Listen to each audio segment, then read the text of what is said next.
Okay. Why didn't you do what you're supposed to do? Listen here. All right, folks. Good evening. Welcome back to another edition of MyT Sports Podcast. Apparently, I'm having some technical difficulties, and the intro ain't coming like it was supposed to. Like that's some bullshit.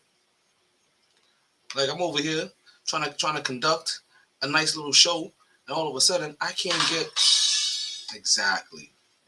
See, my phone gets it. My phone always gets it. All right, let's see if I can get the show popping the way I like to start the show. Cause that's some bull. Oh no, something's going on here. Something's going on here with this app. I can see now. I'm gonna have some technical difficulties today. I can see it now. Let's see if I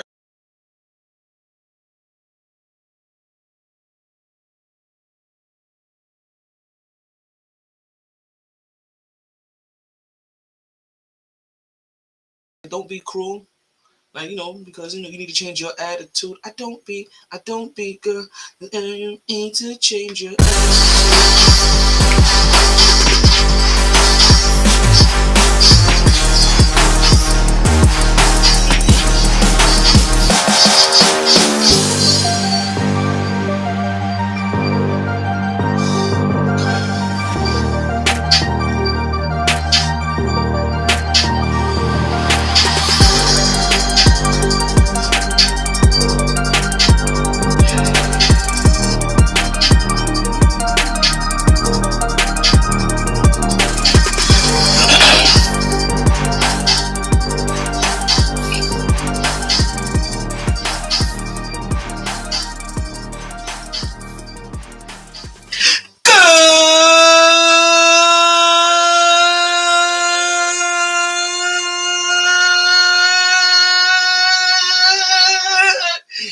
evening, and welcome back to another edition. My heart just stopped a little bit. God damn.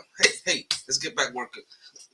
Evening and welcome back to another edition of the MyT Sports Podcast. I am your host, the one and only talent, El Idolo Deportivo Taylor. It is another Fuego day in the hottest city in the world. We're coming at you live and direct from South Florida. It is Monday night. Halftime of Monday Night Football just started back. It is about like 10 o'clock at night. It's October 17th. It is episode. Wait. Before we even get into the episode, let's get there. This is volume 8, episode 17, track 471 of the MyT Sports Podcast. Folks, and boy, do we have a big show for you today. Listen, we got LeBron James's farewell tour. Or is it the farewell tour? I guess it's the farewell tour of mediocrity, right? And he's about to. We're gonna talk about that a little bit later, right? We're gonna talk about some Blue Chew. Apparently, I couldn't get the words out of my mouth, but I'm gonna make sure you guys get up properly, right? We got Robbie Anderson out here, right? He's over here racing to another team. Slow down, pimpin'. Slow down. Just let you guys know, 1,325. That is the magic number. That is the magic number, right? We're gonna make sure the world does never forget about the piece of shit Ian Cole that plays for the Tampa Bay Lightning that is over here molesting young high school women. Let's not forget about that. We got money being thrown away at the champs. Right? Let's not forget about that. And champs deserve to have money thrown at them, right? We got the birthdays popping. We gonna remember the Titans, maybe not really. We're gonna try to call our raffle winner on the air today. Like that's what we got going on for you guys. We're gonna try to call the raffle winner for you. Am I unmuted everywhere? Right? The mic is good there. The mic is good there. The mic is good everywhere. That's good. That's good. I just want to make sure everybody can hear me. Cause we about to get into the show. But you know what we say here, right? I told you we have all that lined up for you. I told you what time it was. But you already know, regardless of the time and regardless of the weather, Coach, you play to win the game. Hello?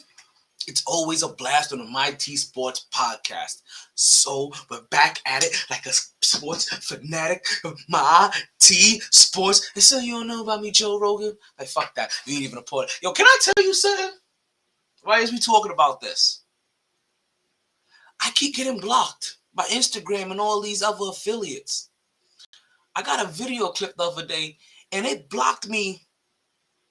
It found like 12 different clips or segments in one clip. And I'm like, okay, What am I playing that they're blocking?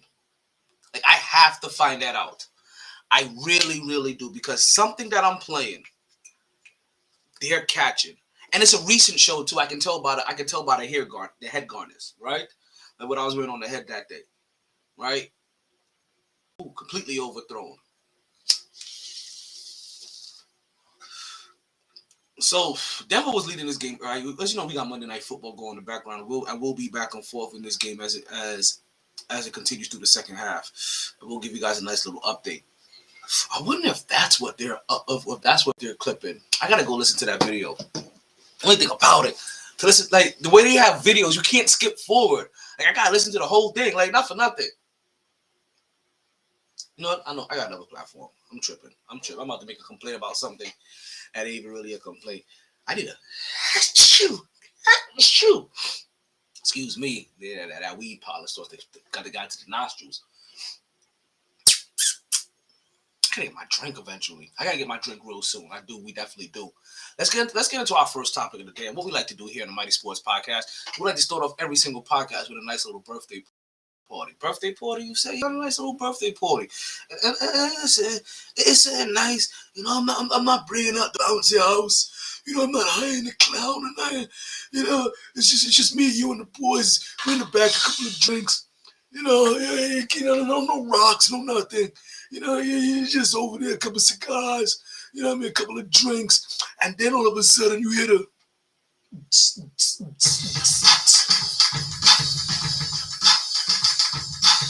Next thing you know, all of a sudden, while we having a peaceful night, you see an officer pops up. But all of a sudden, you're like, wait a minute, this ain't no officer that I ever see. So it pops in your head, like a cop. And then you realize, yeah, it's your birthday. We said it's your birthday. Check it. Check it. Gotta check that beat. Because it's your birthday, we sing happy birthday. Yeah, I likes that. Yeah, I'm saying again. Yeah, it's your birthday. We said it's your birthday. It's your birthday. It's your birthday. It's your birthday. It's your birthday. Because it's your birthday, we sing happy birthday. It's your birthday. It's your birthday. It's your birthday. It's your birthday. For all, we're 50 right now. I actually only got one birthday to say. I only got one person to say happy birthday to. I really do. I only got one person to say happy birthday to, and that's my homegirl Chloe. Chloe and Vander. I think I cut your name up. I could have sworn it was more than that. Although it was like Vander Sloop. Well, maybe I've been watching. Maybe I got the name Vander Sloop stuck in my head from like from other Vander Sloopness from in the past. Right? But she's the only person that had a birthday this weekend. The birthday was on Friday. That was on Saturday. I got no birthdays for Sunday. I got no birthdays for today. It's just her. So Chloe. Like, I hope you enjoyed yourself. You know what I mean? But more important, you know how we say here on the show, right? Hope you partied hard. Hope you enjoyed everything. You regret nothing. Right? You get your weekend earlies on. You continue to stay MyT. 2 guns up.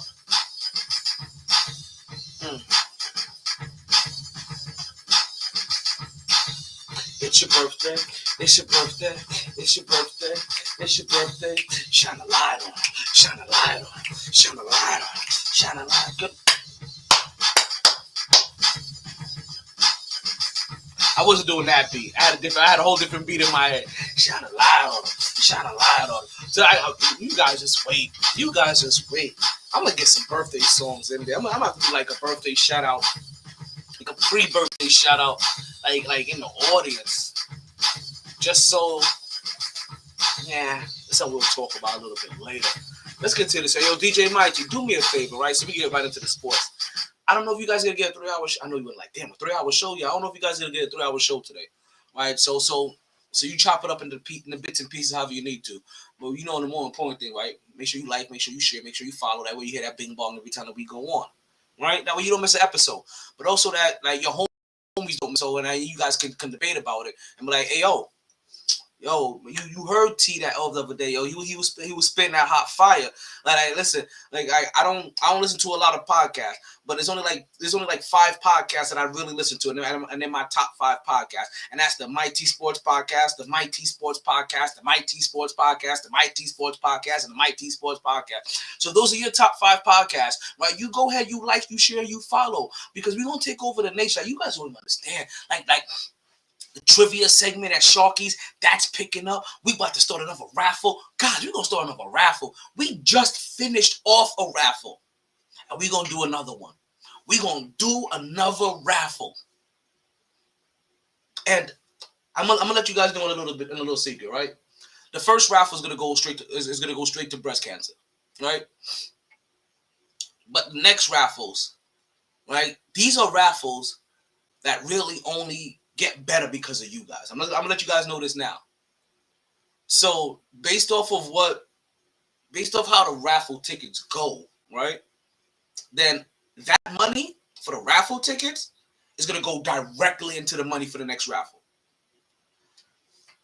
So once the prize breaks 100, is it gonna be? Should I do it for every honey? I'm gonna have to see what we get at. If it's under 100, tickets are $1. For every 100 that it is, that it got, yeah. So if I get like $1,000 prize, I'm gonna make these tickets $10 a pop. Just let you know. But also, I'm making it $10 a pop, and I'm gonna have to stop somewhere. Maybe 5, maybe 10 somewhere. But let's let you know, it's just so that you guys can keep getting bigger and better prizes. Eventually, I'm gonna be over here like, hey, you guys done earned yourselves a TV. Oh, you guys done earned yourselves an Xbox. Like, imagine when that shit comes up. At that point in time, it's gonna be $5. It's definitely gonna be $5 a ticket. Yeah, we gonna make sure y'all ain't just out here like, I'm gonna put my one in, get $20, trying to get 20 tickets. Oh no, you want 20 tickets? You got to drop that whole honey. But you already know what's gonna happen. You're gonna get like 28 tickets off of that. And that's how we got the winner for the art show. Somebody bought 20 tickets. They got 28 entries. They had the most entries out of anybody else. And you know what they say? It's like a sports franchise, right? And there's gonna be a couple times you're gonna probably hear me talk about sports franchise analogies. And if I'm gonna compare anything to a sports franchise, let's let you guys know, I automatically default to basketball because basketball is my favorite sport. I like the way they dribble up and down the court. Right? Let me see something. Let me see what I can do here. All right. So what was that talking about? It's like sports. It's like basketball. It's like sports. What did I just compare to basketball? I got sidetracked that quickly, guys. You guys really let me get sidetracked? Damn, it's bad. That's bad. That's bad. That's really bad. And we was really right here. We was really right here for a second. Like forgetting about like the real shit. And we was really about to, damn, what the fuck was I about to compare to sports? Like having a team. Yeah, because it was a fresh analogy. This one was about to come. This one was coming straight off the dome. Like I already have the other. I've already said the other now. So the other one is already committed to marry. Plus, it was a really good. It was a really good one. It stuck with me. It's about some dating shit, and I'll let you guys know. I'll let you guys know if you want to get in there, yeah, if you want to do that or not. But hey, raffle tickets, the show, like, share, follow. Make sure that you're in Shark because the caveat. Remember this, folks. The only way to win is to be at Sharky's. Because the only way to buy tickets is to be there live at Sharky's. And remember, live at Sharky's now on Wednesdays, it's a whole different vibe. I'm talking about ladies' nights, 9 to 10, 9 to 11, 9 to 10. They drink free, 10 to 12, half off, in the business, discount, military discounts, live DJ, live sports show on outside. We're doing it all. Y'all, you see, y'all be missing out. That's what it is. Y'all be missing out. But you know what, though? Listen, the people that's there, that's not like the raffle, the trivia, the doobie snacks. Woo. Y'all just wait for the art show. I got some special doobie snacks for you guys on that day. I got me some breast cancer awareness doobie snacks. Speaking of things we don't want to forget about, right? We don't something we like to do here on the Mighty Sports Podcast. We like to talk about what's technically considered our first topic of the day, right? And not even so much our first topic of the day. Then it's our mighty topic of the day. And what the mighty topic of the day is basically the topic that supersedes all topics that we have to kind of break out into to make sure that we shine a light over here in this area before we get too deep into anything too deep. So let's hit them up with a little MyT topic of the day. Right, and as you guys and as you may or may not know, it's been the mighty topic of the day that I have made sure that I have brought to light for the majority of the last 270 odd days. How many days are we up to now? Actually, I think we may just be at 240 days. My bad, 207. We're at 240 days exactly, and that's right because we got 237. That's where I had those numbers at. We got 240 days now that Brittany Griner has been wrongfully detained in Russia. Yeah, that's really what it is. You heard how it has been categorized by our president. She is wrongfully being detained at this current point, spending 9 years in Russia for her having an empty weed cartridge in her baggage. She's gotten 9 years because of her greatness. They have offered her to coach the women's Russian team if she would like. Hey, I ain't gonna front. Sorry, I ain't gonna front. Let 18 months pass.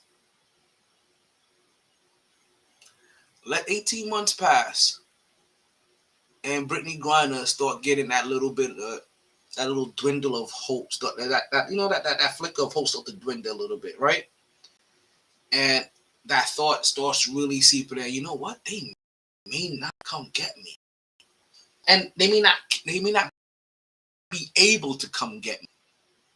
Understand? Before you were there was an actual soldier there with actual military knowledge that was there for years before you got there. He was useful to the government. You're just a public figure. Don't forget that. Like as I always tell people, like to just show compassion. Sometimes we have to bring it down to reality just a little bit, right? Just so we don't get too far left or right. Like you're just a political figure, like right? One hell of a political figure, and you're great in your field, right? But really, you're still no different than the garbage man that's down the street. That is the best garbage man that everybody in the city knows. Like you're really no different than that person. That ice cream man. That bar owner, that local pod. Like you really like it's the same exact thing, right? You do happen to have more people, but it's almost the same as that. You're just a person that really excel that she does. But like I said, the only reason why we keep bringing it up and we bring light up to it because if this was your LeBron James, if this was your Kyrie, if this was your Kevin Durant, your Kevin Garnett's, right? If this was your Dirk Nowitzki's, your Jason Kidd's, I'm trying to think of how many people only have 1 or 2 championships to their name, but have a ridiculous resume. And these are some of those beloved people of men's sports currently, right? They would not. I don't fully believe that they would have spent 240 days there. We're talking about 8 months now. Maybe they spend 2 to 4 months. I guarantee you this is a male superstar. He probably even knows Donald Trump and probably try to use him for some leverage. Don't get it twisted. People do what they got to do to try to survive. Staying alive. So I won't be surprised if after about 18 months or so, as we're in month 8, she's still holding on to hope. Who knows how she feels in 10 more months? If Brittany Griner starts coaching that Russian team because it's the only way for her to get outside, to get human contact again, to get back in some kind of physical shape, because you're about to literally rob her of her prime. She's about to get that Mike Tyson treatment, that Nelson Mandela treatment. Like, she's about to be robbed of her. Granted, only Nelson Mandela was truly robbed of anything, right? But you're gonna be robbed of your. She's about to be robbed of her prime, for an empty marijuana cartridge because Russia wants to use her as leverage to try to free an arms dealer. So while yes, there was things that she did wrong, but that's not the reason why she's being detained. So even though we know that they found something to use against her, let's not act like that this is the reason why she is serving 9 years in Russian jail, or even the reason why she even got detained at all. She was targeted. They knew who she was. They knew who that whole entire lineup was. And if they can catch one of them, they'll be great. It would have been perfect. She just happened to be the right one. Champion, 8-time block leader. What are we talking about here? 2-time scoring champion. 3-time first team, 3-time second team, 2-time defensive player of the year, defensive first team, 4-time defensive second team, all rookie, AP player of the year. We'll talk about this player of the year too. Actually, we should talk about him last week. That's what we didn't get to. It's okay. Don't even mind it. There we go. Right, 3-time Big 12 player of the year, 4-time defensive player of the year, national NCAA champion, high school player of the year. I said, Shorty been balling since she's been legit. She's really been that legit.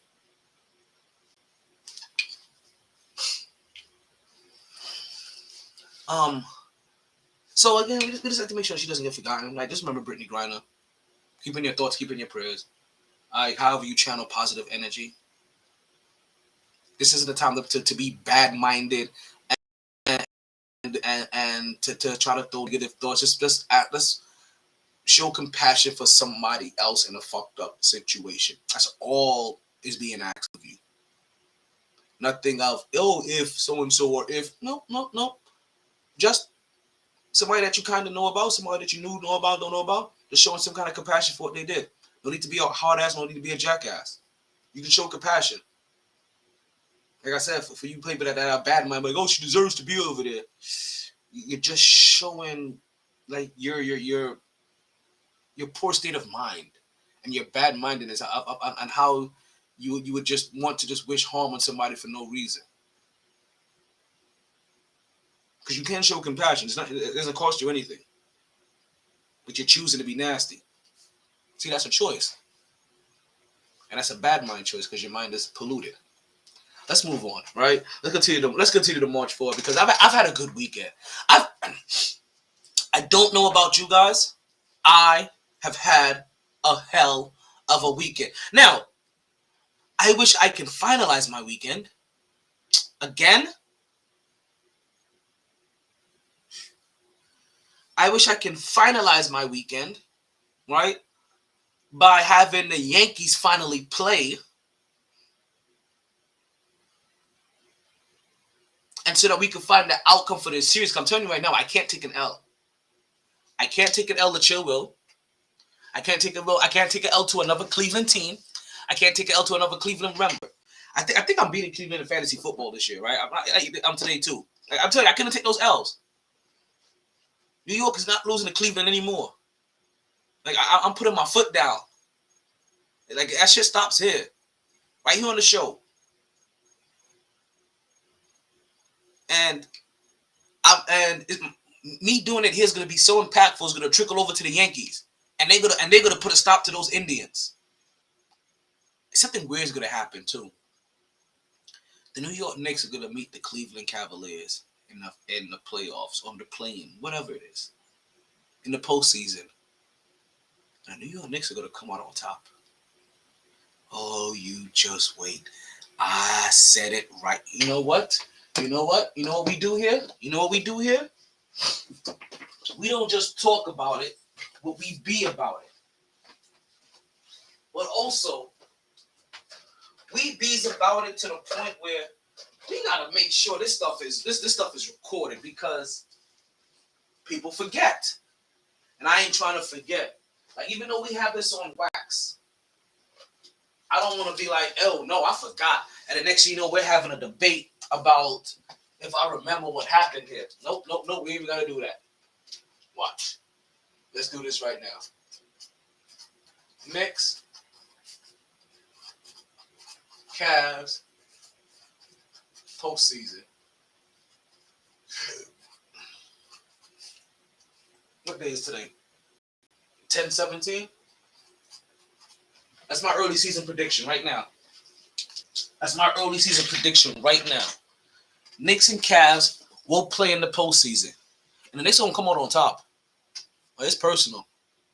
It's personal. We getting all these bodies back, right? Just like Rob Salah said, we keeping receipts, B. We keeping receipts. Cleveland, coming for you. Atlanta, coming for you. Miami, you just gonna be a byproduct. We can stop at you. We can get stopped. We can get stopped by Miami. I'll allow it the first year, so that rivalry can get renewed. It'll be good. Then we'll have a rivalry with Cleveland. We'll get one in that division, right? We get a rival with Miami. We'll have one down there. We'll have a rival with Atlanta, right? We're coming after all city boys. But we have to show you who the real city is. But y'all wilding down there in Atlanta though. Yeah, because it's really like Atlanta's supposed to be the chocolate city. Like y'all really still on the show why too many niggas can't be in the condensed area. Like stop it. It's supposed to be one of the thriving nigga cities. In like stop it. Like you know what I'm trying to say. It's supposed to be one of the thriving black cities in the country. Like, but that violence is getting crazy out there. Like y'all really wilding out there. Like calm down a little bit. You gonna make them want to send in the national. If they send in the national, go here, Chicago. You know what I mean? I guess you guys feel like they ain't doing it in Chi-Town yet. Like, what's stopping us? We got better weather. We got to figure out. We have to make a chocolate city down here in South Florida somewhere. Like them cats in Atlanta, they wilding for real.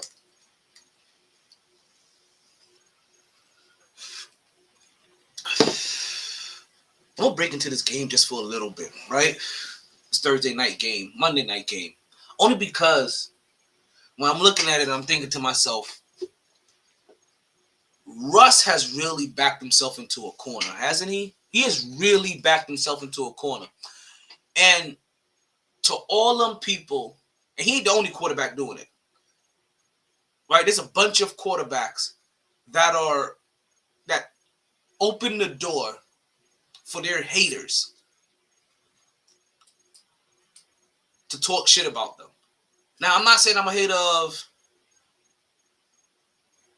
Russell Wilson, but one of the people that I'm going to talk shit about, yeah, you can kind of say I am. Like, but fuck it. And that's what we do here, right? It's sports. Like, my fandom's going to show. I ain't trying to hide my fandom from you. Like, I put my fandom on your table. How about that? like everything. Like I'm just saying, I don't wear underwear. So if I put my fandom out, like it's raw. It's however you want it.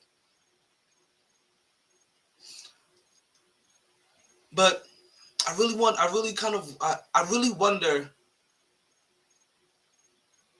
what's gonna keep happening with Russ. There's a weird part of me as I'm rooting for him, like to turn this ship around, right? Understanding it's still kind of early. There's some momentum issues that may be going on here, but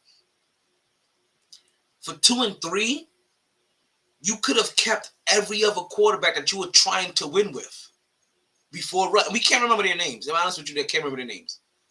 Like the only team that's probably had more quarterbacks recently has been than Denver is probably Cleveland. Just saying, you know how that is. Taking all digs at Cleveland. So we beefing right now. I'm telling you, coming after all city boys.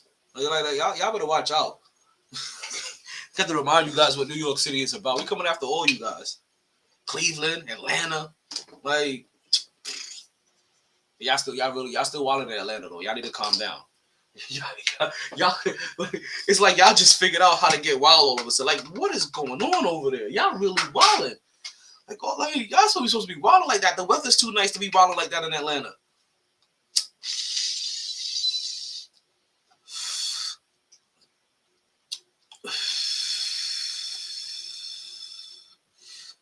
But it is a weird part of me that wants this whole Russell Wilson thing to go to shit.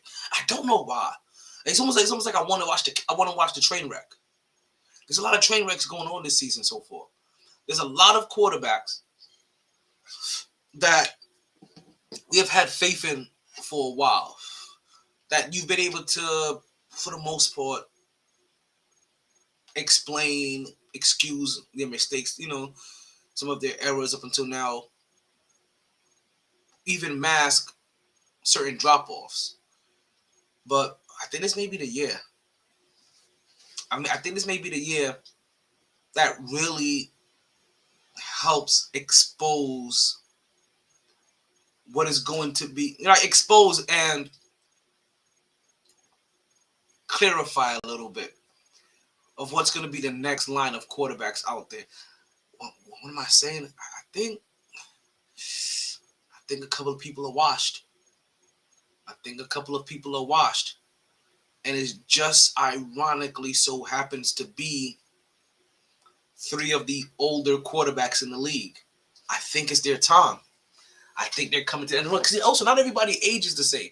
Remember, only one of them is an outlier. Only one person.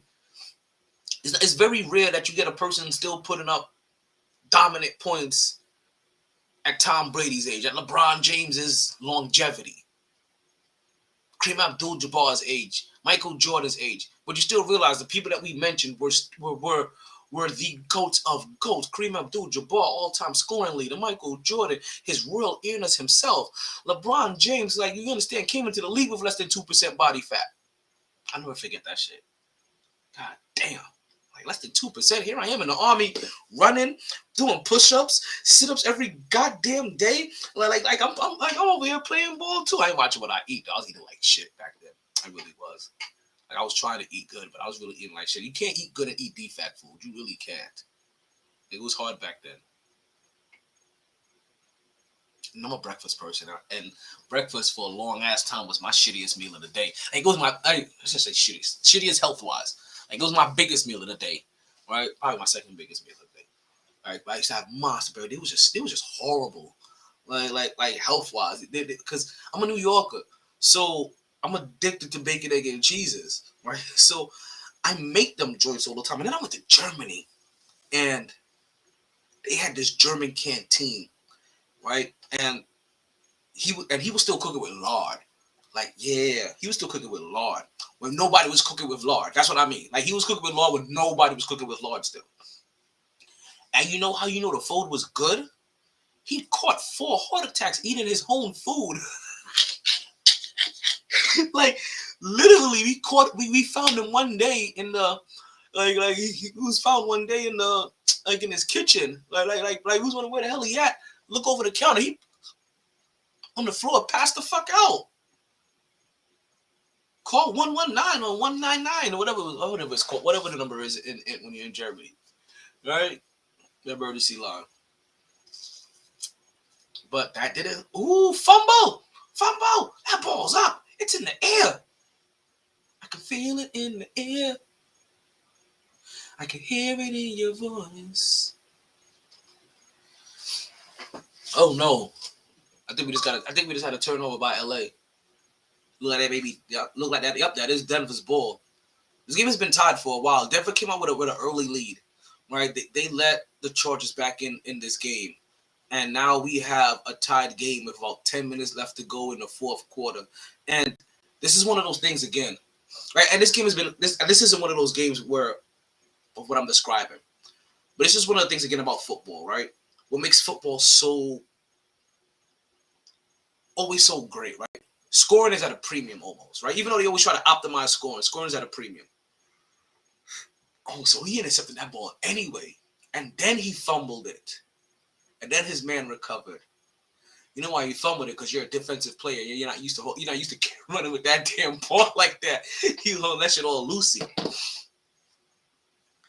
Oh, speaking of Lucy, I got some questions on the trivia. I'm about to add some more questions. Like, it's not just going to be sport. I'm telling you right now, it's not just going to be sports anymore. It's probably going to be 70% sports and 30% randomness. But those random nuggets.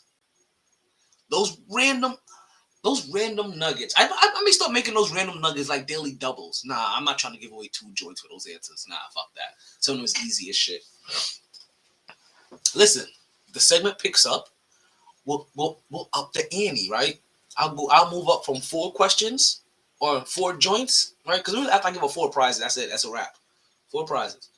After I give out 4 prizes, like maybe I up it. And you guys know we'll see how many tips that segment can keep generating, right? What we'll grow it. And if it grows, you know what I mean, we get something in there. Maybe the smoke shop wants to get in on that segment. You know what I mean? Next, 6 joints, 8 joints, 10 joints. Remember that it's either 30 minutes or until all prizes or give it up. That's it. That's how that segment works. 90 minutes into the show, we got trivia coming up on Wednesday, folks. 90 minutes into the show, we have our MyT trivia. You get the answers right, you get a doobie snack. You got 4 prizes. There's 4 ways to win. You only can play once, though. And that segment lasts for half an hour. You grab the squad out there. Listen, no cheating, no Googling. You get 2 minutes to answer.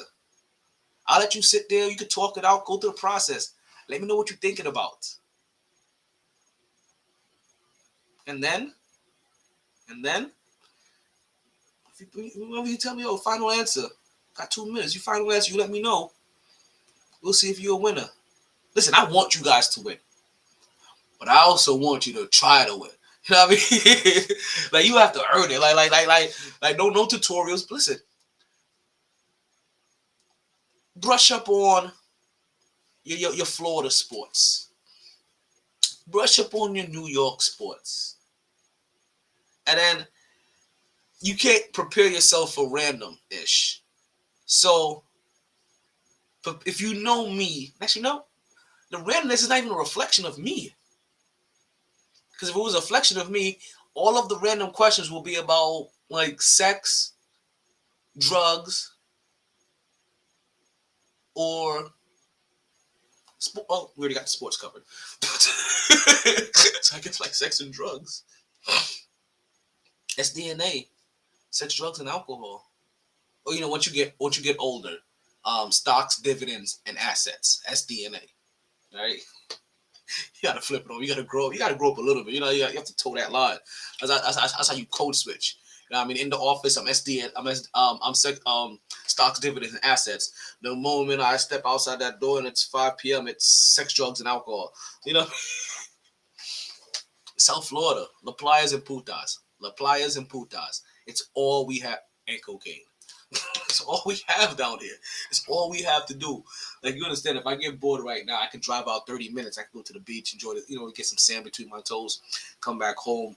Like, if I shut the podcast right now, go straight to the beach. I can be back by midnight. Go there, come back, get sandy, get a little bit wet, be back. Like, hey, yo, we right here. We ain't even go nowhere. It's your boy MyT in full effect. Chick. Wilding right now. I tell you guys, I'm smiling on why I had a good day this weekend. Told you I had a good day this weekend, man. Like, all my team, like, all New York was on fire. My city's on fire. I can't hit that note. Like, I'm feeling real raspy today. I'm not gonna lie. I'm feeling real jaded-ish right now. Like, the voice is feeling kind of raspy tonight. It could be either I've been smoking a lot tonight already, or also, like, you're starting to wind down and you're starting to get that night voice in you. Now I understand my subconscious now is just going down that route. That's not even me doing it on purpose. You know what they say? That mind is one hell of a drug. Or did they say cocaine is a hell of a drug? Both of them. Man, I'm telling you guys, it was going to be a celebration. You guys are going to miss one hell of a... So, you guys catch these games this weekend. And I'm talking about all of them. I'm talking about all of them across all sports. Let's open up with the first one, right? I don't know if you guys remember the Titans, right? And no, not that Fugazi team that is being led by Ryan Tanner. Actually, my bad. I am talking about that Fugazi team that is being led by Matt Ryan. Don't confuse it about that team that team that Denzel Washington was talking about. Remember the Titans? Listen. I don't remember. Remember at one point in time, the Tennessee Titans were a Super Bowl contender? Remember when the Tennessee Titans had the best run game in the business, right? Remember when the Tennessee Titans realized what it meant to go up against a giant? What's a goon to a goblin? What's a titan to a giant? Basura, B. Fuck out of here. Keep telling you, man. Sleep on my boys. You know what that day was? That was iconic. It was an iconic day. Not just for the Giants. It was so symbolic. It was so seductive. September 11th, right? The day the city of gods got struck. They took down our ties. We rebuilt it even better.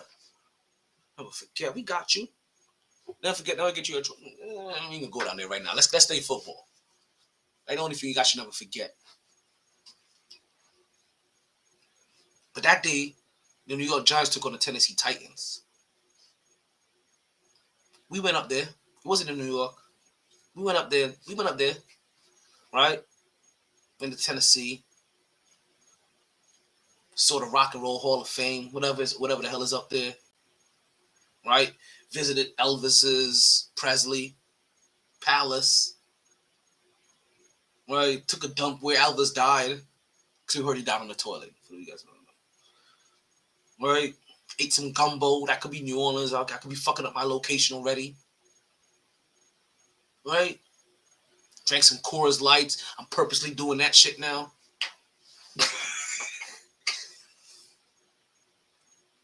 And remember they went up there? They went to Tennessee. It's the third quarter. Second half was just now starting. About a little into the second half. 11 minutes to go in the second quarter, right?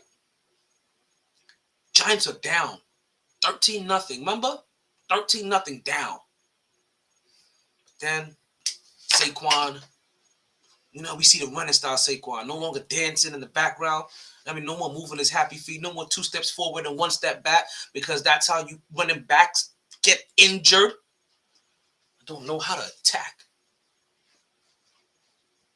Yeah, I dropped my light. I'm going to get that in a second. I'm talking here. We talking here. Me and you. Stop it. Yeah, it's me and you.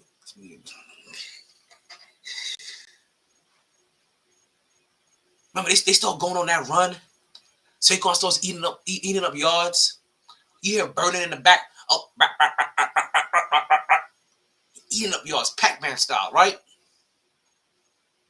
Thinking Jones taking care of the ball. And then came that fatal moment. On the night of 9/11, coach looked up, saw the score, looked at his squad. It was like, hey, AOs, you just want to go for 2 of these? Squad was like, fuck yeah, let's go for 2 of these. Damn, I said I was going to cuss. I'm really trying to do a clean podcast so I can submit this over to Island TV. Just know, Island TV, you haven't gotten a podcast yet because I can't stop cussing. Maybe I give you this one. Maybe I don't. Maybe I bust a nut. Maybe I won't. Or maybe you feel like a nut. Maybe you don't. Whatever that candy bar commercial is. Broncos came in with a field goal. That's how they gonna lose. I'm telling you, man. Like, there was a security blanket you felt when Russell Wilson was playing. You don't feel that security no more. Like Russ cooking is starting to feel like Cajun every night. Basically, I'm saying he's burning the food and calling it Cajun. Like, oh no, that's that Cajun style, girl. You know how we gonna do it down here, Ohio. Like, nah, B, you just burning that meat right now. Pause. But you burning everything. Like you not on fire in a good way. Like, you burning to the point like we're gonna have to send you to the clinic and get checked because something ain't right. You on fire up in here. Where's my lighter at? I remember that night. Daniel Jones. Nothing too big, nothing too flashy. 17 for 21, 188, 2 touchdowns and a turnover. right? Interception. And more importantly, like you saw the game plan, you saw the stability. That's what you know. Daniel Jones right now in the games I'm about to talk about, we're talking about 21 attempts, 27 attempts, 27 attempts. There's a game plan there on how many times they really want Daniel Jones to try throwing that ball. How many times they're going to try to run him? How many times they have Saquon running that ball? Like, they have a number there. They're trying to protect Daniel, which is good. But not just protect them. You have to understand is that you don't got to do nothing crazy. 17 for 21. We don't need you passing the ball 42 times so you can throw that ball away. Nah, pass it 21 times. 4 misses, we're good there. Get the ball to the playmakers, let them do their work. You guys want to go for 2? Fucking right we do. Yeah, right. Did I do it? So like Mr. Cool was confessing now. Did I do it? Right, I did. Yeah, right. Mr. Cool was wilding. Like, I don't get these celebrities, B. It's like all of a sudden you go from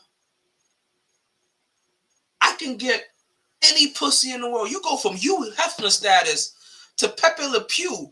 Like, look, you just gotta take the pussy. Don't say no, girl. Let them feel my stink. Like, come on. Like, calm down, pimping. Like, if anything, you're still a half a celebrity, which means you still kind of got some money. Go to a strip club. Spend $150 for the night. Have somebody that always wanted to suck Mr. Cool's cock. Or have you already been, like, I don't understand these people. Like, look, do what Nick Cannon is. You could have, like, but also Nick Cannon got a whole entire, like, franchise, though. Like, you guys don't got that Nick Cannon money to support 21 babies. Like, you guys had 21 babies. You're broke. Nick, like, you understand? Nick Cannon get a new baby for every gig that he get. He was like, you know what? Next thing you know, we're gonna see Nick Cannon on Dateline, CNBC or some shit. This is Dateline CNBC, and I am Nicholas Cannon. Let me see what's going on in news today, folks. Like, we gonna see him there. 3 months later, Nick Cannon, 30-second baby. Like, every time he gets a new contract, like, he dumps another, but he drops another. He drops like a couple of hit singles. That's my talk for 2 babies. Hit singles. If you drop a couple of hit singles, you have a whole entire album eventually. That's what I have to call him. Yo, when's that album release date?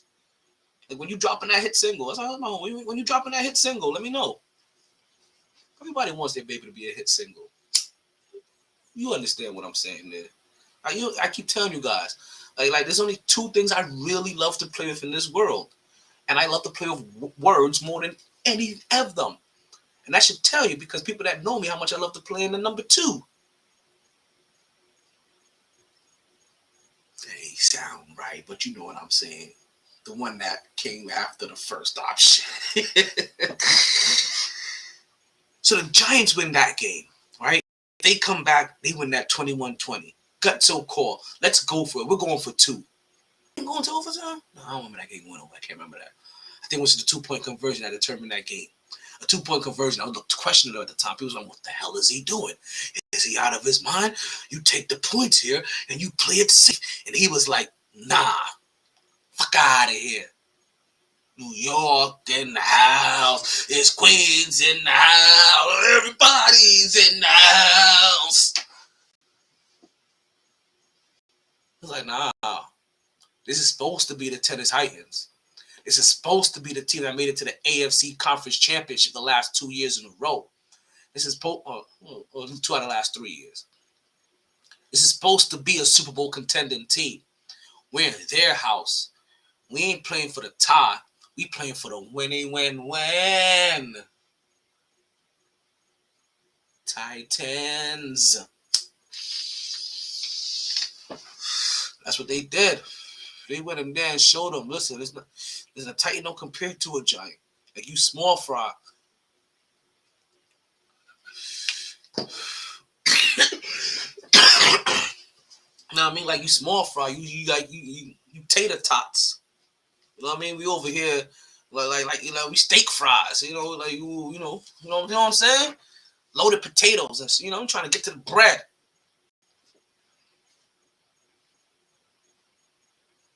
Are they in the red zone? Chargers have made it into the red zone, folks. About 4 minutes left to go. See, because this is the disappointing thing, and I just mentioned it. And they're dropping passes. You can't be dropping passes. Is that Eckler dropping passes? Austin Eckler? Austin, listen, you know what? Austin may not be the only one that needs a beer. I heard Austin. It automatically reminds me that I got a beer in the freezer chilling, minding its business. That's gonna suck. They have to settle for 3 as well. But yeah, Russell Wilson can't come down there and settle for 3 because that's also some of the problem. I understand they put in up points now, but if they lose this game, it's gonna be those. Oh, he puts it up. 50-50 ball back in the end zone. Nope. Okay. So they're gonna kick this one too. If they lose this game, it's gonna be moments like that that gets remembered about this game. That your defense turned the ball over. You had a short field. What's going on, Mark? What the fuck you coming back? Right? You had a short week, and not a short week. You had a short field, and you're Russell Wilson. You're the guy that most years people are wondering how come you haven't gotten an MVP vote. You have one of the highest percentages since XYZ, and you're like, hey, how come you're not coming away with 7 points here instead of 3? But you know who is coming away with 7 points instead of 3? The guy that took your job in Seattle. And we're gonna see the guy that took your job in Seattle. We're gonna say, oh, you just left. They were okay letting you go. It is asked, and it has been asked. Right? Yes. I need to ask you a question. It was asked over the summer, right? Or over the off season. And I never forget, it stuck out to me. How often do you hear a quarterback of Russ's caliber? Remember how I just talked about how we talked about Russ, right? A quarterback of Russ's caliber, of Russ's reverence, of Russ's resume. How often is that quarterback let go in what's supposed to be his prime? How often? Remember, I said this in the beginning. Not everybody's Tom Brady. See, because of what Tom Brady does, right? I did it. They'll go keep catching dreams. That's what everybody else is dream catching. Because of what Tom Brady did it, everybody else is dream chasing. Everybody else is dream catching, right? They think that, oh, now all of a sudden every quarterback can play into their 40s as long as they were an elite quarterback coming up. No, that's still rarefied air. That's an outlier. But all these guys are chasing that. And right now, and Tom Brady, what he's also doing, he's also helping those guys fool other franchises into paying them. Just to let you know. So the Russell Wilson, Matthew Stafford, maybe. Who we just talked? Who's the other one? Aaron Rodgers, right? What Tom Brady is doing is benefiting them because they're the elder statesmen of the league, right? They're the guys that teams are getting to that crossroad where they're trying to determine, if we do keep paying this guy, how do we want to pay him? Or is it cheaper to let that person go? Seattle realized it was cheaper and better for them to let that person go. And they picked up a younger, taller Russell Wilson and Geno Smith. A guy that was written off. And listen, I'm sorry, I didn't mean to be like use, but a guy that was written off a couple years ago. And this year he may win comeback play of the year. Right now, Geno Smith statistically is the best quarterback in the league. that passing percentage that I told you, that high passing percentage that Russell Wilson used to have, that is now Geno Smith's. That low passing percentage that Geno Smith used to have, that's now Russell Wilson.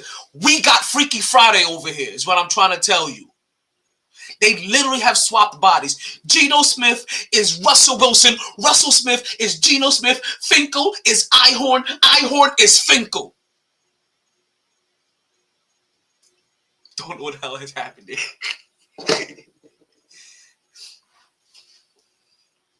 They did a body swap. Something happened there. Something happened there.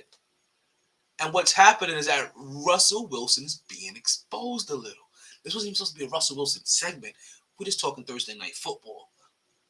But you can't help see what your eyes see. Right now, there are probably not like 10 quarterbacks I would take before Russ. Even with his one Super Bowl. Because you know what? That one Super Bowl is now looking at me like, you know what? It's kind of being negated by the one you lost.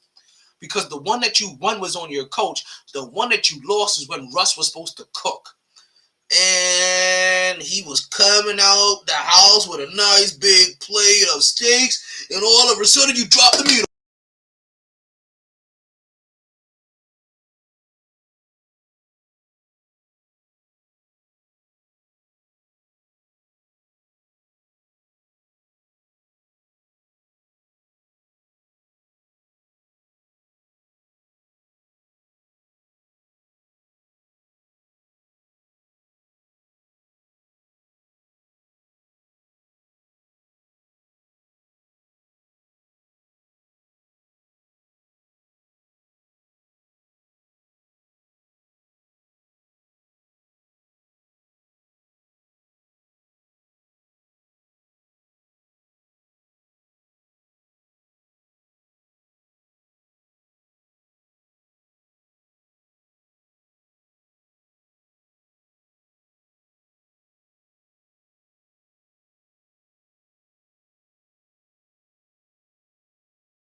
My bad. Just saw that. Fourth quarter, 3-6, right? 3rd and 6, and he just got the ball back. It's not gonna look good for us. He can't lose these games. He really can't. He can't lose these games. These games are gonna these games this year. If it looks bad, it's gonna be a defining. It's gonna be one of those defining years for Russ. This year is gonna oddly define Russ. And you gotta come away with a dub. Like we saw what Tom Brady did, right? But even more than Tom Brady, we just saw what Matthew Stafford did. See, I'm not gonna be. I'm not gonna discriminate here, right? I'm not gonna be that crazy. I told you guys last year that Matthew Stafford, who I've always considered a really good quarterback, right? This is in a horrible situation. Matthew Stafford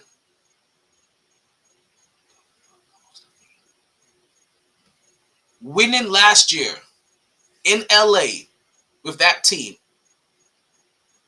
made what Tom Brady did in Tampa Bay not look that impressive to me. It really, that's what. To be honest with you, it showed me that any average quarterback should be able to go to a loaded team and win a Super Bowl.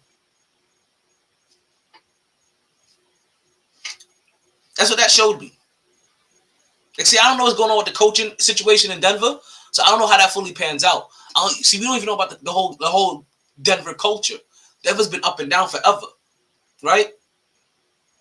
You guys tell me who Denver's head coach is. Well, when you tell me about Tampa Bay, we know that Tampa Bay had a solid head coach and a system and a culture already built in, and we know that about LA as well. Denver just had a really talented team, but that's no excuse. I'm gonna bring it back. I'm gonna bring it back and make sure I tie this in fully for you. I got you, B. I ain't gonna leave you over there like, hey yo, like you starting to lose me over here. I got you. I ain't gonna leave you all high and dry.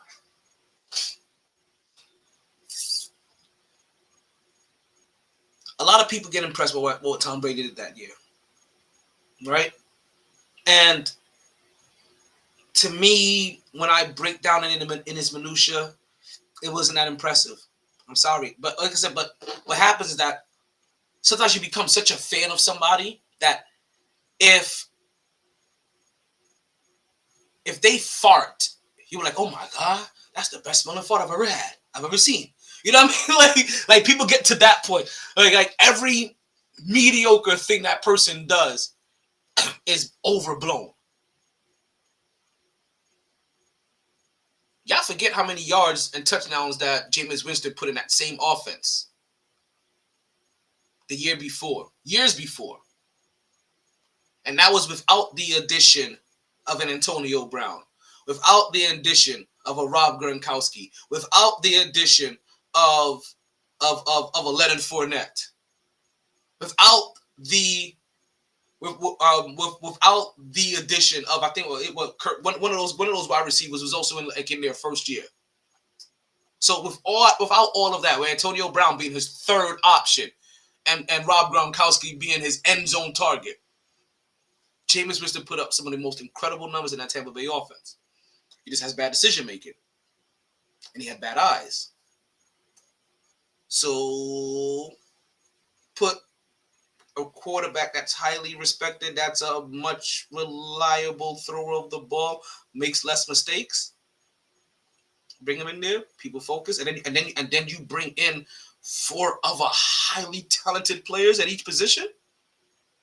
Solidify your offensive weapons everywhere, so you have no holes anywhere. Not the same team. But he already took a good team and then you added on to it. It's like you took Voltron and then all of a sudden after that, right? Then Voltron got that super space edition that came on top of the whole thing that now made it fly and made his sword glow. Like that's what the fuck you did. But I get it. That impressed you then. It impresses you now. But then Matthew Stafford comes out. And what does Matthew Stafford do? He goes to a loaded team. That was just looking for better leadership at quarterback and somebody that was a little bit more reliable. And in his first year, he wins the Super Bowl in LA. You know what that does to me? Makes what Tom Brady just did in Tampa Bay not look that impressive. But also, you know what he's doing also this year? It's also making what Russell Wilson is doing that much more horrific. It's that much more disappointing. Like what he is doing right now is shit in the goddamn bed. He is disappointing himself. He's disappointing his team. He's disappointing his kids, his girl, his name, his legacy, his likeness, his code switching. Like all of it is in question now. Because Matthew Stafford just did what you did, Pimpin. Went to a team kind of like Denver, right? Lowered it everywhere. Man, like I said, that head coaching scenario, like that matters. That head coach, you can see that head coaching, that coaching scenario matters. Like they got the coach because of who their GM was when it was John Elway and stuff like that. But other than that, like it's kind of hard. Like that's the one X factor. That's the one X factor I can say. I'm not letting Russ off the hook, but it's the thing that I'm weighing. What the hell is wrong with Dustin Hopkins? Is this gonna help loosen up his leg? Is his leg all cramped up? What the fuck? He got a bionic leg on. Like what is going on here? I know. Listen, if you guys are like me, right? Listen, you guys are about to get nothing but football talk for probably like the next 45 seconds. No current football talk. Listen, I want to get into my Giants, right? Not my Giants. You know what I mean. I want to get into the New York Giants. I want to get into the Buffalo Bills. I want to get into my New York Jets. Because my city's on fire right now. Like they came through in a big way. And not just them. Because we were in this position a couple weeks ago. I don't know if you guys remember.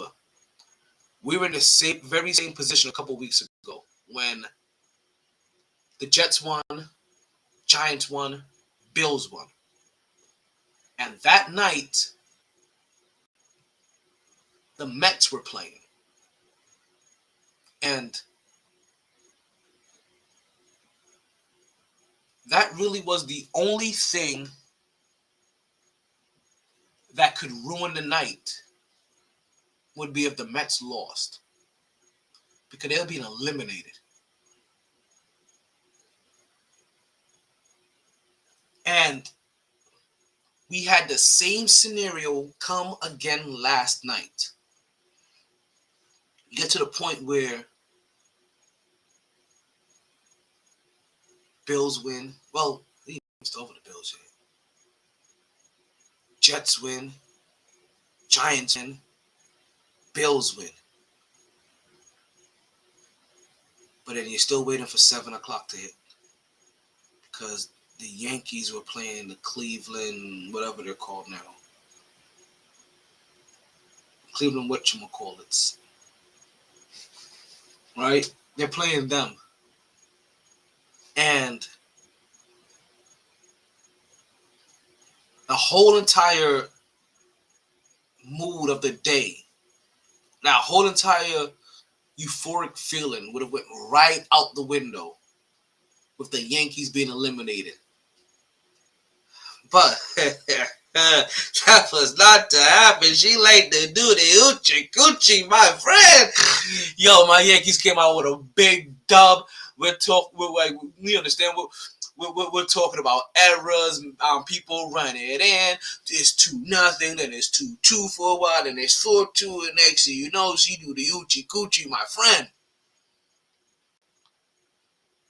Because if I hit her once, I'm gonna hit her again, right? Not if I hit it once, I'm gonna hit it again. Listen, as you can see, I fuck up all song lyrics, even when it doesn't benefit me. We're going into overtime, and honestly, how many times are we gonna see Denver in prime time? Yo, and the thing about it, right? Russ is back with this many primetime games. and they're not having a bad season, and they haven't lost this game yet. But Russ's mediocre season, Russ's bad season, Russ's season, first season after being freed from Pete Carroll, stifling him. Boom. The whole entire world, NFL world, sports world, how many people watches Monday night, Thursday night, Saturday, Sunday night football is watching his downfall. They probably thought it was gonna be like Tom Brady's. He's gonna be winning all over the place, exciting crowd. Because Denver is an excitable crowd when you're winning. They probably thought that when they gave him all these damn slots.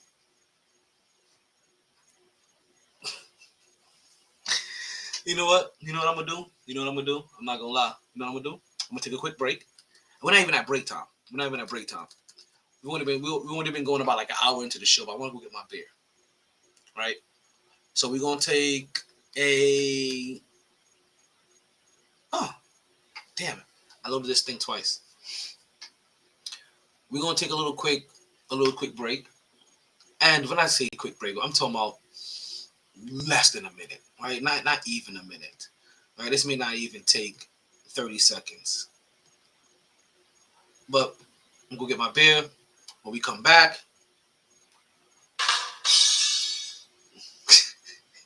stop it. See, now you're just being an asshole. When we come back, not only will we get into overtime, into this Denver and into this Broncos and Chargers game. Did somebody just join? But nope. Okay, I thought I heard somebody join for a second. But also, we'll be back with the MyT Sports Podcast right after this commercial break. Listen, I'm not even dropping the scenery. Like, you guys just got to stare at that. I want you all to remember, the change you want begins with you. Your vote matters. So don't just register to vote. Go out and vote and begin making the change you want.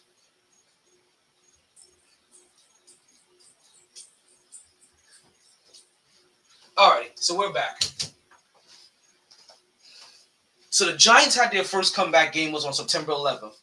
And that was the first game that really set this team on fire.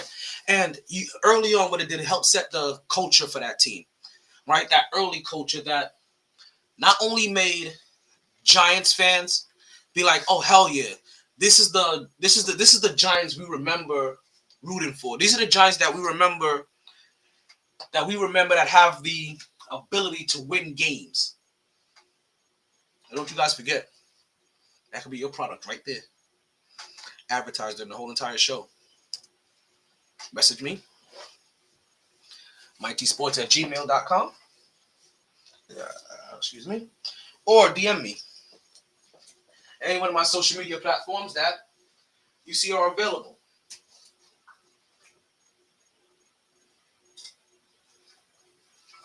So, that first game really helped establish that early tone that you hope that the Giants were going to be able to maintain as a squad, as a team, right? You really hope that this was what they were about. But remember, you heard how the fans, not the fans, but the players reacted, right?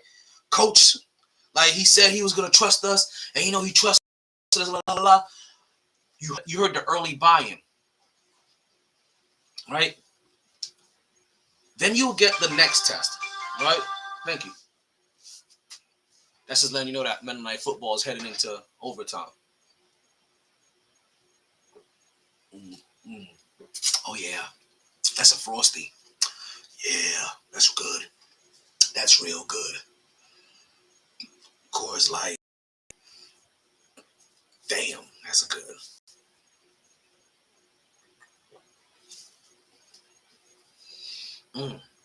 That automatically set the voice in the Billy D. Williams mode. God damn. Shit. Their next game would happen about a week ago, right? October 9th. Big game. They're out there in London.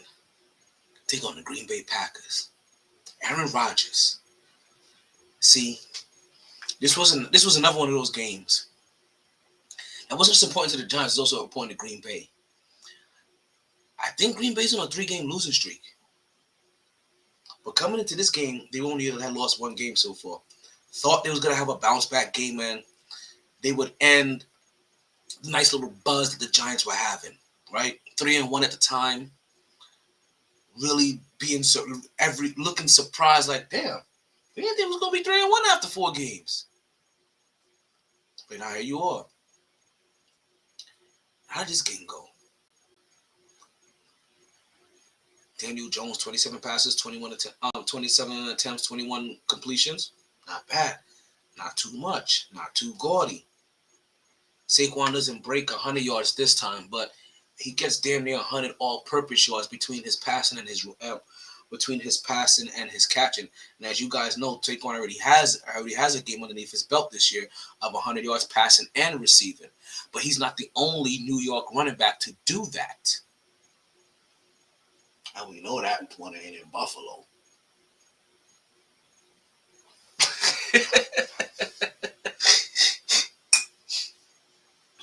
Touchdown, win the game. Broncos touchdown, win the game. Let Russ cook. See, let Russ cook is about to become a punchline. Instead of it being a motivational speech or a rallying cry, let Russ cook, let Russ cook, let Russ cook. It's about to be, let Russ cook. Go ahead, let him cook. Go let him cook. That's a cook. Go let him cook. Go ahead, let him cook. You ain't worry about it. He gonna cook. About to burn your eyebrows off. Go let him cook. He gonna learn today. That's what let Russ cook means, right? If he don't stop this, I'm telling you, he's gonna go from a rally cry to a punchline. He's really leaning on punchline already. Every time I see Russ, he look half dazed right now. Like my camera just happened, like my phone, like camera, my TV just happened to freeze right at the perfect moment. Like he looks lost right there. Like Jerry Jeudy on the side, blowing up, upset. Russell Wilson started the first quarter off 10 for 10. Since then, 5 for 17. 5 for 17. These guys are upset on the side. Yo, his wide receivers are livid. Second week in a row on national TV, you can see the very visual frustration from his receiving core. Now, not for nothing, we know how this goes, right? We saw it last week. Now what was going to happen now? After every bad pass, after every bad series, after every series that doesn't result in a touchdown, they're going to start looking. You're going to start seeing them have a camera focused on the bench. They're going to want to start capturing the bench's reaction. And you're going to have people that say, like, hey, man, we're offensive players, we're receivers, like, we're this week, we're emotional, we're upset like this anytime this is a come. We've always been on this. You guys are just now looking all the time. And it could be, damn, somebody just got laid out and I missed it. It could be, or somebody's being laid out.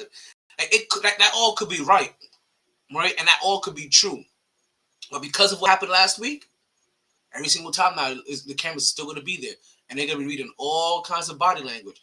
And the narrative will be made for you. Because it's what it looks like. And what it looks like is a whole lot juicier than what it is.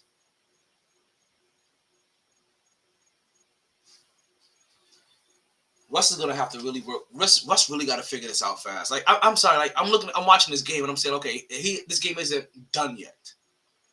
But, and we know it's against Justin Herbert. But the fact that it's another blown lead, right? I am very much the person, again, that doesn't blame blown leads on the defense. I blame blown leads on the offense not continue to be offensive.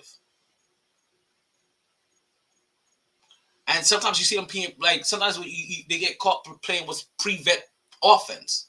If they're playing safe instead of aggressive, you allow the defense to you allow the defense now to start being the aggressor instead of them being back on their heels. Now you're on your heels because that's how you've been playing. Now you're trying to get the momentum back, and you can't come forward anymore because now they're the ones coming downhill. So I'm telling you, man, the quarterbacks they so get it, and the ones that get it, it's beauty. Watch them play football, and there's only like about a handful of them, like I said, that get it. Tom Brady, Patrick Mahomes, Josh Allen. I can't even say that Aaron Rodgers, a guy that won a Super Bowl once, woo, that was that was an incredible catch. And the fact that he got those toes down, the where and how he did is even more incredible. That's how you know the kind of that they played on that artificial turf. Right, as he doing that, you see all those little black beads lying up. That's not dirt. That's black. That's little black beads. Yeah, see that? That's little black beads everywhere.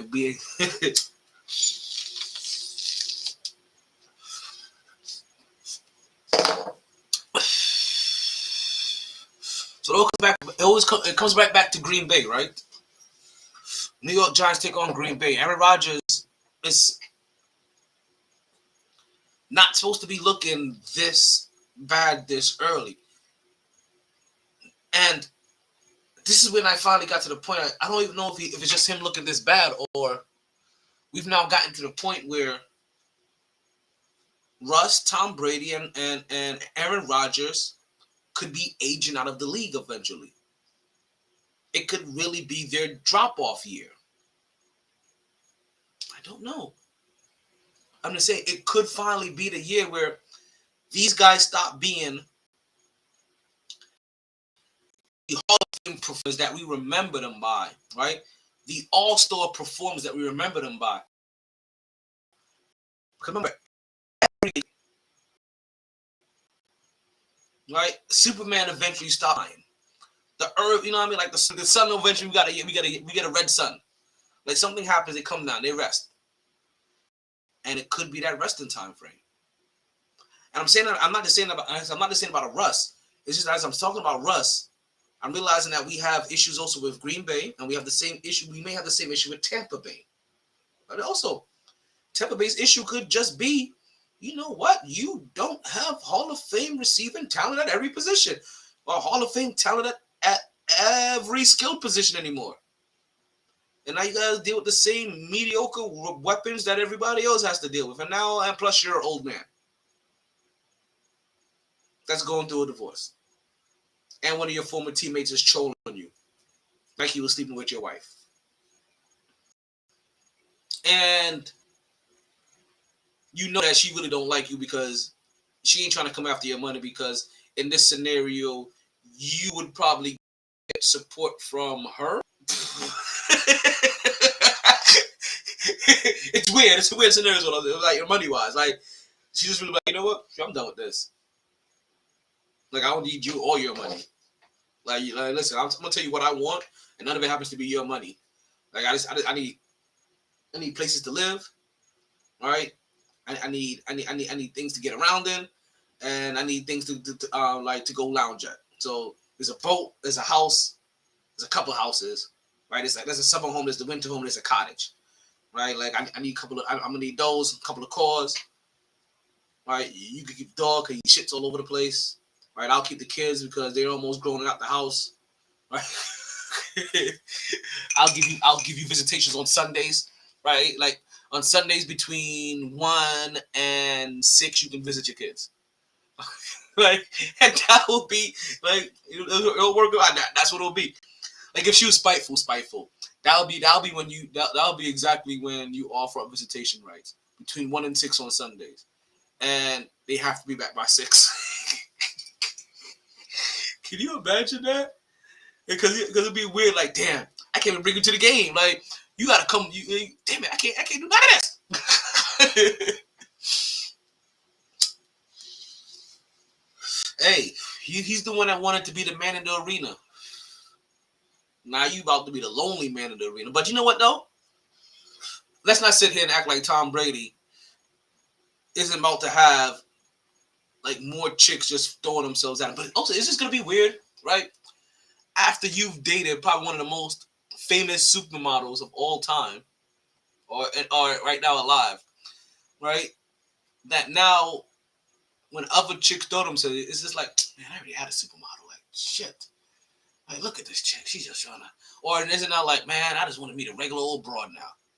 What happens now when more supermodels start throwing themselves? Like, hey, Tom, like, man, I already had you.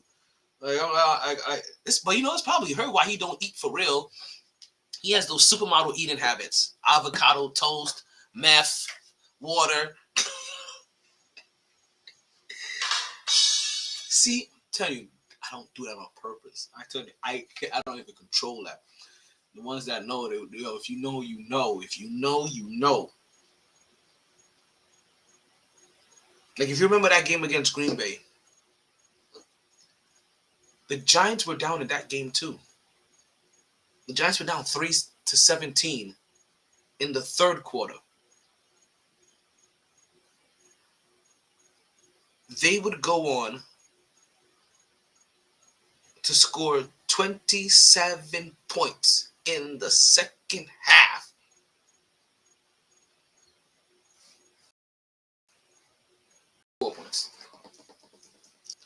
They held Green Bay to 5 more additional points since then. So we're talking about they gave them a safety, and then Green Bay kicked the field goal. Giants gave them a safety. Something we gotta do. It was strategic at the time. They didn't want another potential butt punt, right? Daniel Jones again, nothing special. 21 for 200, 21 for 27, 217 yards, no touchdowns, no interceptions. Just no turnovers. No force on the ball. Taking care of the ball. Nothing crazy. Ran the ball well. Saquon dropped like 70, I think. Number 36 in the air. So 100 all purpose. But again, it's another comeback victory against another good team. And now you're 4-1, and you're thinking to yourself, you know what? We may have some juice. Like we may have there may be something special about us. Like we looking real jolly over here as Giants. And then week six came. And they were finally back home. And they were taking on Lamar Jackson and the Baltimore Ravens. And I keep telling you, things keep coming full circle. They will come full circle. I said this about Russ earlier. Russ is putting on a performance that's leaving the door open for people to disparage his name, right? To have their we were right moments. Oh, look, see, he can't do this. He's not that. Lamar Jackson is doing that as well. Again, when you have a lead and the other team comes back, I am a lot more sympathetic to the defense and a lot less sympathetic on the offense that just suddenly stop putting up points.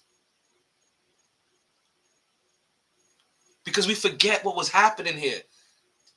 Defense made a play, gave them a short field, offense put up points. Defense played well, put up a short field, offense gave them points. That's how this happened. But then they start taking that foot off the gas end. Defense gets them a short field, they go 3 and out, then it's a punt. And then there's another 3 and out as a punt. Now the defense is constantly playing backwards. At some point in time, these offenses have to learn how to play. You understand? Listen to this. If Tennessee puts up 2 more, just matches their point total from the first half, right? Put up 26 points versus the 1 more touchdown they added on to that. They win that game. Green Bay Packers put up 17 in the first half. They put up a total of 5 points after that. They match their point total. They win this game. Not to say that the other team's defense all of a sudden just started having your number, but no, offensively you guys get lax. You play prevent offense. It leaves the door open for a comeback. Art of war, man. Art of war.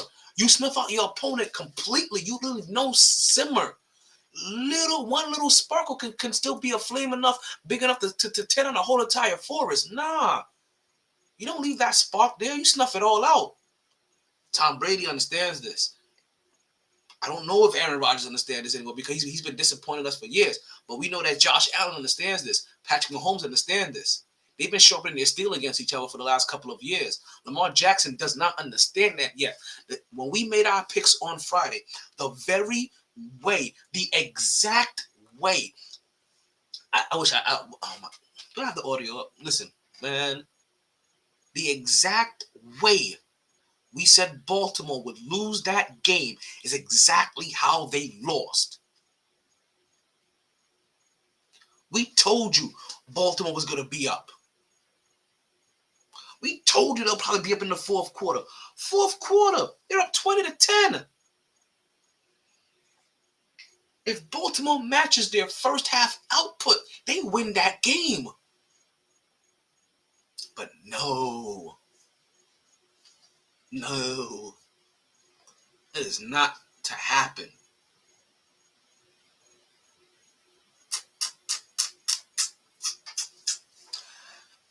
I personally don't understand what's going on with Lamar Jackson anymore.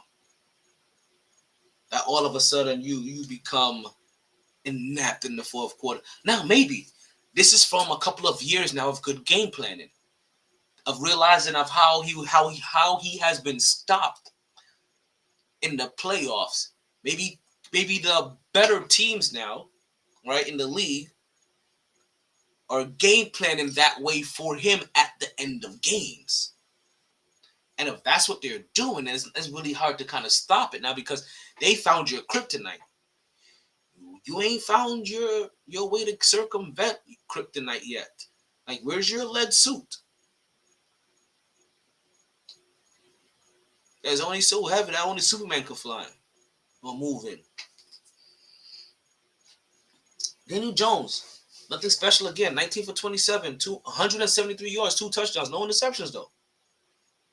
Saquon, 83 yards on 22 attempts. But let me show you here. 18 attempts in the comeback against Tennessee. 21 attempts. Sorry, 13 attempts. I thought I was somebody else. Sorry. 13 attempts in the comeback in Green Bay. Like I said, his passing helped make up for that one. And then another 22 attempts over there. You understand? Like, he's averaging about 20 attempts per game. That's where they have him at. It looks like Daniel Jones, they want to keep him somewhere between 20 and 25 passes per game if they have to. But somewhere under 30, definitely. And the Chargers have made this field goal. The Chargers have won. The Chargers are now 4-2. The Denver Broncos are 2-4. Somebody, number 12 for them, is super frustrated. He was just ready to walk straight off the field, and then he came back for some reason. Who's number 12? Is that Jerry Jeudy? But he is ridiculously frustrated. And I'm telling you, we're going to hear about this. Let Russ cook. It's starting to sound like the blandest meal you'll ever have. It sounds like the meal that if they had to choose to give you a meal before the death penalty, that's the meal that they would give you. Let Russ cook.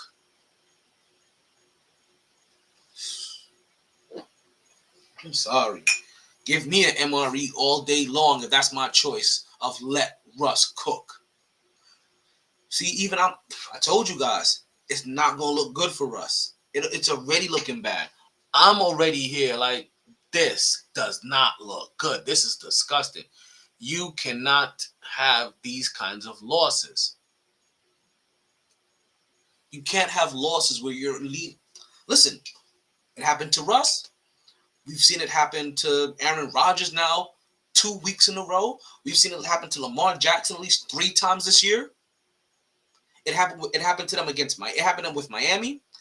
It happened to them with Baltimore. I mean, with the Giants, and I forgot who it happened to them again with. Remember the Miami Dolphins were the first one to do that.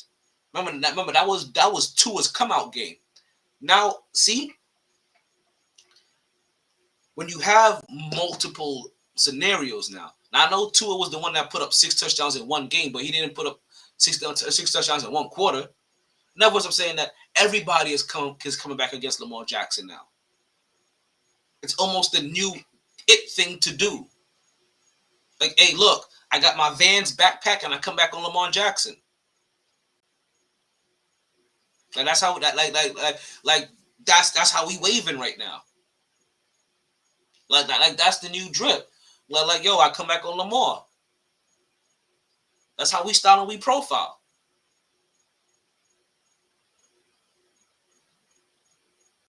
Lamar Jackson has multiple times now keep showing us he's not that dude. Now it just shows. I was not showing that he shouldn't get his money. It's showing that he may not be deserving. He ain't deserving of that money that he wanted. No. That has happened. That has officially happened. Lamar Jackson right now is showing us he ain't worth the money that he wants. That you need to take that team-friendly deal or that team compromise deal. That may now be less. Remember we said Aaron Judge has worked his way into probably $150 million more dollars? Well, Lamar Jackson may be doing the opposite. But not that drastic, but at least $50 million less than what he wants already. And if he keeps this up, it could be more.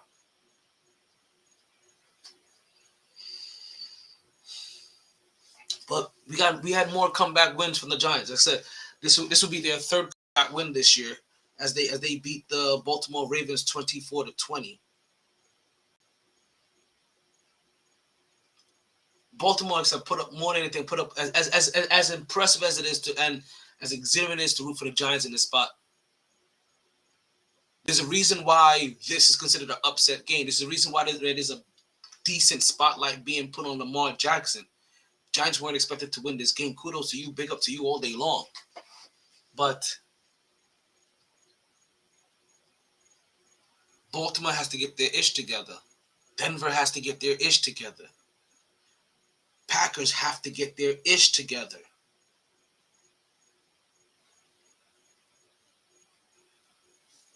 Now, as the other New York team, I said, we're just happy, B. I'm sorry, I'm happy. I'm a little tipsy right now, dude. That's for real. Where's my beer at? Not from the bear. You know how we been getting out here. I know you talking about here, like, what do you do to you? Like, I'm on some other crazy shit right now. I don't know. Let's do that shit. I wanted to. Yo, my glow has been great. Like, these last 6 months have been fantastic. Haven't been better. And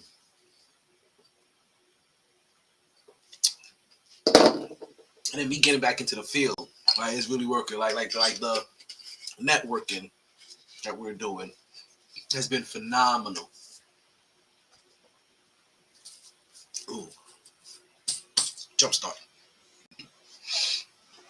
Now you know who networks together really well? Buffalo Bills.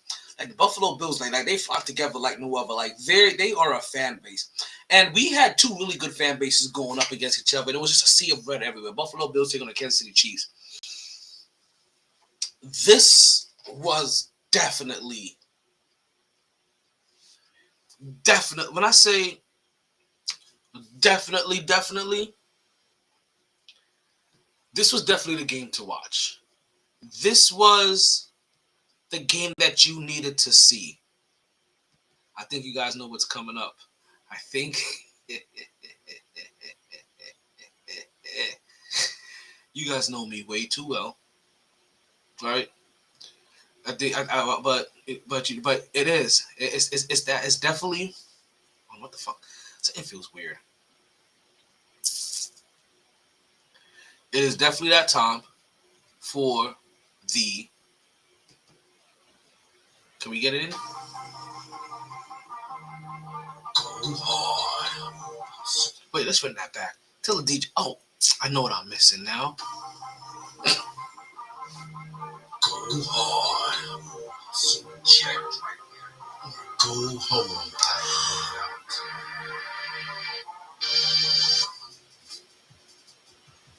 I just think I figured out what sound they may be blocking. It's a new sound that I got too. I'm gonna have to see what it is. I'm gonna tell you that. I think it's the liquid sound. Really? I'm not easy. And I'll block the liquid sound. You know I can do it myself, right? The gun check mean forward. The liquid mean rewind.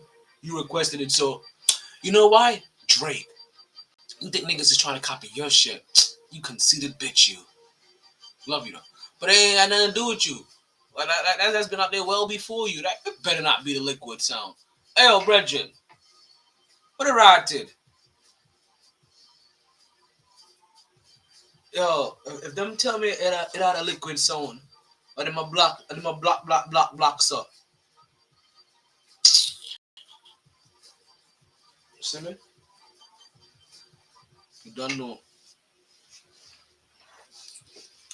Alright, Buffalo, man. Buffalo and Kansas City, they decided to have their nice little game, and this is definitely the go hard or go home game of the week. This is the game that you definitely wanted to see. Right? These are the two teams of the AFC that most any two people that you speak with that aren't just super fans of other teams. If they're taking their whole fandom out of it and their heart out of it, these are probably the two teams that most teams are probably going to tell you is coming out the AFC. Right? Even based how they started up until now before they met. Right? Tennessee has started to fall off. Right, you probably not putting your stakes into the Chargers yet. Who else is falling off? Raiders is falling off. Tennessee fall.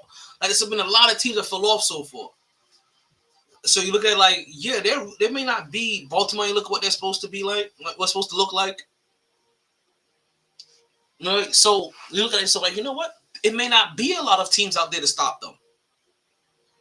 Russ, he can't cook for shit. That's what he is. That's what happened. Russ don't know how to cook. Like I'm really starting. You know what? Let's go ahead and put this question out there. Where's my group chat? Where's my group chat at? Where is my group chat at? Because let's put this in there. Starting to question if Russ even knows how to cook. Seriously. So these performances are not pretty. But that Buffalo Kansas City game, that was pretty. That was pretty offensively, that was pretty defensively. It lived up to the hype. But this is one of those games that you thought whoever had the ball last would most likely win this game. And it very much looked like that's what this game was going to come down to, was whoever had this ball last, it was going to determine the outcome of this game. And that's kind of exactly what happened. We're talking about a shootout for the most part, right? We're talking about back to back and forth, until the fourth quarter, until the determining time, the determining moments. And in the determining moments, Josh Allen made it back downfield, got the score that he needed to. But even more importantly, his defense, or the defense for the Buffalo Bills, came up. And what a lot are saying is the... Wait, who is this? Oh, somebody else. Never mind.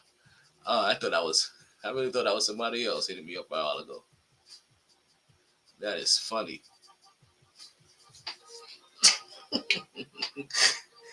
I saw the name. I recognized a portion of the name. I was like, oh, okay. Now you want to respond. We was about to have this conversation on the air. Listen, you guys weren't going to be able to listen to it. I was just going to have it privately between us two.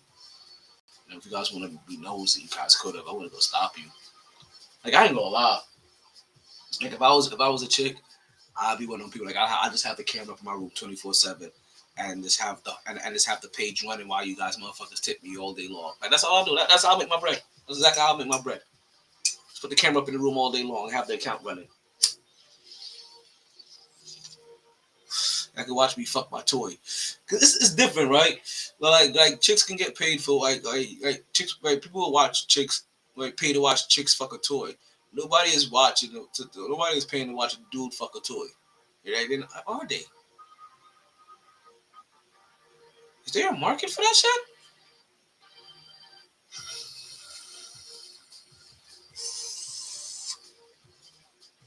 You were saying.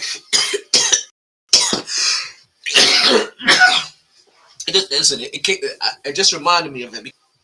As you guys know, we just finished the raffle on the podcast, and if you guys don't know what the last raffle was for, the last raffle was for In Art We Lust 3, all female immersive event that's going to be going to the Breast Cancer Foundation, where you could come out and you'll be able to experience live DJs, raffles, musicians, and live vendors and live body art. Right, like I said, remember I mentioned it's an all-female immersive event from some of Florida's local artists. So what you'll be able to do is you'll be able to have a good time. You'll be able to enjoy some of these local artists and also bring home something for a good cause if you're able to as well. In Art We Lust 3. If you're still looking to get your tickets, you can go to The Center CS. Right, that's thecentercs.com. Use the promo code ART22. Go ahead get your tickets. I think pre-sales are still available. Show is about 4 days away. It's coming up this Friday, folks. You're gonna want to be there. We're gonna be there. You're gonna want to be there too.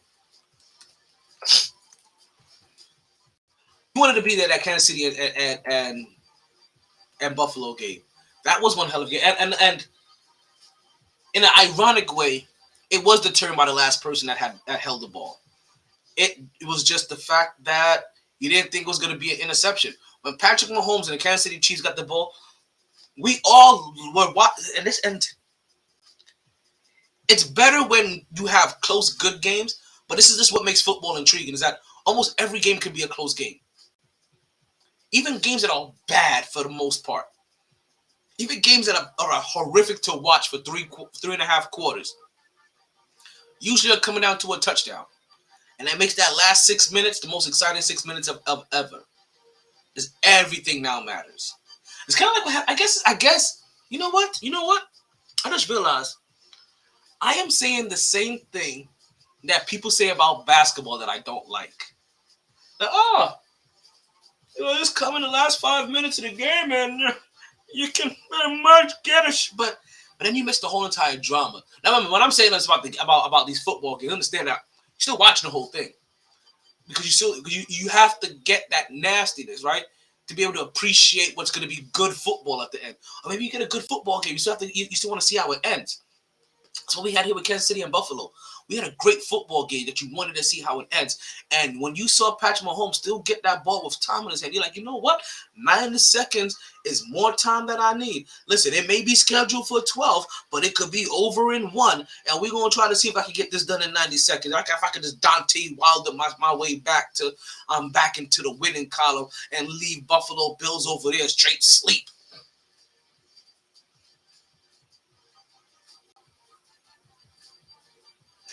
In case you guys didn't catch that Deontay Wilder fight over the weekend, he ended up having it. He took a little hiatus, had his first fight back, and ended up coming up with a nice first round victory. Came through with the right cross, put Buddy to sleep. Oh boy was sitting there just staring up at the sky like, there has to be better ways for me to make money. There has to be better ways for me to make money. There has to be better ways for me to make money. Like, damn, I should have paid attention in school. Like they said you as big as I am. Like when you this dumb, your only options is boxing or bouncer. And you know what? I guess I'm gonna have to hit up my local strip club and see if they need a bouncer because, what day is it? That nigga hit me hard as shit. You wake up, it's Saturday. I'm sorry, you wake up, it's Monday. He's like, God, face still hurts. You just mad for no reason. Like, why you gotta punch me that hard? Like, I would have went down with less force. Like that was overkill. Like, jeez. And you saw it too. Like he went straight through him. He punched him. But you know what though? That's how you should punch. That's how you should punch. That's actually how I remember me telling my niece one day, on how when she was riding her bike on how she needs to. I am tripping. On how she needs to pedal, and I was telling her, hey, when you pedal, you need to push down with so much force that, that you're trying to pedal through the ground. And she was like, wait, what? I was like, yeah, you pedal through the ground. Listen, I'm a pusher of people. Josh Allen, 27 passes. Now it's funny, right? 27 completions, I should say. Josh Allen had as many completions as Daniel Jones has attempts. But that goes again to show you of how differently they're trusted, how differently they're treated, how differently they're looked at, what their different talents and what their different skill sets are. But also, you can see who they need to protect and who doesn't need to be protected. I mean, yeah, he had 3 interceptions, but he also had 329 yards. And also, he brings an overall rallying drive around. So, listen, Daniel Jones may end up looking like this eventually, right? As his load picks back up again. But the only difference that'll be now is that, okay, he's gonna be put up 329 yards and 3 touchdowns, right? I don't know why I thought I was 3 interceptions for a second. But even if he does get 3 interceptions, at least now he'll start being that rallying leader where they may start believing, you know what, even if we get 3 interceptions, even with 1 interception, 2 interceptions, that we have the guy behind center that can still bring us out of anything.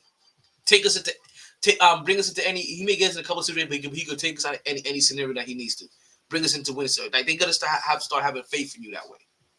And when that happens is when they open up the playbook. So it'll make your mistakes not feel so impactful on the team. It'll just be something that happened. They can brush off, move on, and continue to prosper. Instead of it being something that was devastating, like, oh man, this mistake again. We ain't never gonna win. And this dude keep doing that because that's where they were at for about a year and a half.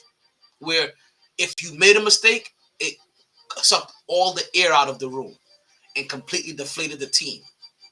So they had to get you back to being reliable again. Now, once you're reliable, but now you're also a reliable leader, you up that low, those mistakes, now they're just mistakes. They just happen. Forget about it. Pish posh. Come see, come sa. Diggs, 10 receptions, 148 yards, 1 touchdown. Glenn Davis, Corey Davis, Gabe Davis. I think he had the first catch of the day. Which it's funny now that anytime that you see Gabe Davis out there, because Gabe Davis he reminds me of Jesus. What's his name? Brian Johnson. They used to play for the Jets and then for Buffalo at one point in time. He used to help run the Wildcat a lot for us. And it kind of reminds me of him, even when he used to play wide receiver as well, too, is that he may only have 3 receptions, but those 3 receptions are going to go for 89 yards. While everybody else is getting needs 7, 8, 12 targets, to get 89 yards, to get 80, 90 yards. Gabe Davis, he's turned to one of those guys that, 3 targets or 3 receptions, 74 yards and a touchdown. That's big. Honestly, that's big and reliable enough to actually make him a fantasy football grab. And you know what, folks? We're switching gears because that just became our MyT fantasy football tips. Not winning tips, just tips. Just the tip. Just the tip. Just the tip. Let's just say what I want involves much more than just the tips. Just the tips. What I want is much more than just the tips.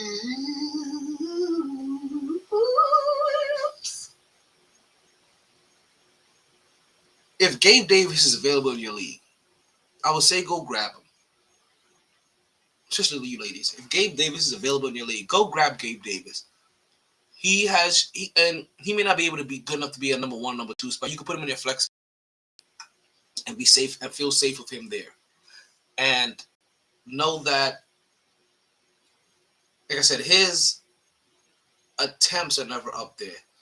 So when you get Gabe Davis, you really are always relying on the big play factor. The fact that he's going to average about 20 to 25 yards per reception. So let's say he gets 3 catches, even if he does 60 yards, then he at least got you 6 points. Where it still may take other receivers still 10 catches sometimes, 8 catches to even get close to that. And then the X factor, right, that makes him really reliable too, or really valuable, I should say, is that Gabe Davis is a big end zone target for Josh Allen. He's a guy that he likes to see. So while he may not have, let's say Gabe Davis only has had one other target the whole entire game, right? And this is now the third time. This is only the second time now they've been able to get to the end zone. We're in the third quarter because they've been punting the whole entire time. I guarantee you that next time they get into the end zone, Gabe Davis is going to be right there in formation. And don't be surprised if he catches one. Like I said, so that's the thing about Gabe Davis. It's either yards or a touchdown.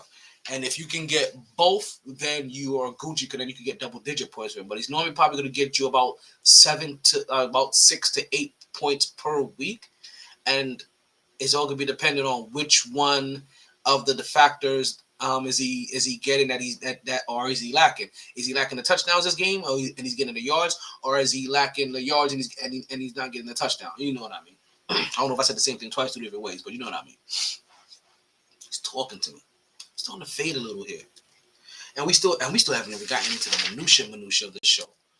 Like how deep are we? We just not breaking into hour number 2 here pretty soon. So Giants take a nice little take a victory, right? They start sparking that energy up in New York. The Bills come in the late afternoon. They get a victory. They spark that energy in New York. But no, folks, we had one. We had one that really flew above the rest.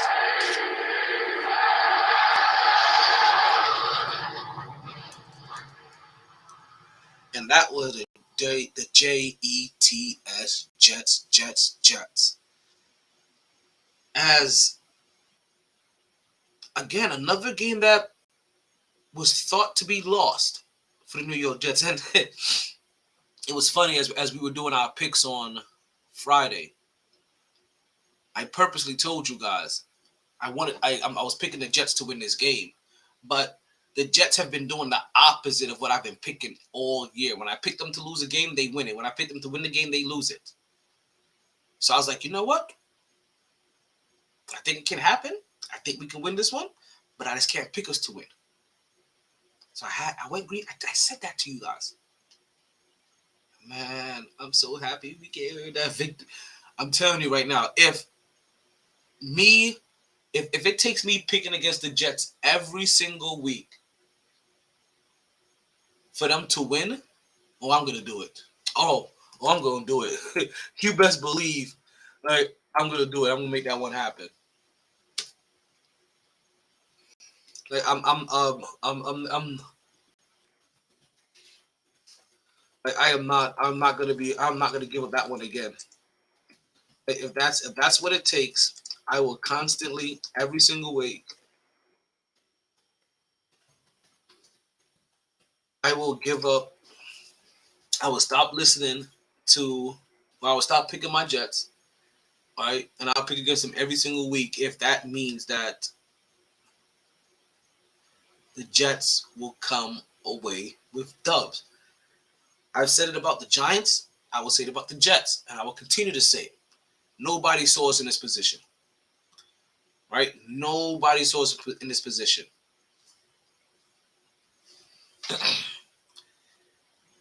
There were some best case scenarios that were thrown around for both teams, and I still don't think it had them in this scenario. Giants sitting at 5-1, and the Jets sitting at 3-2.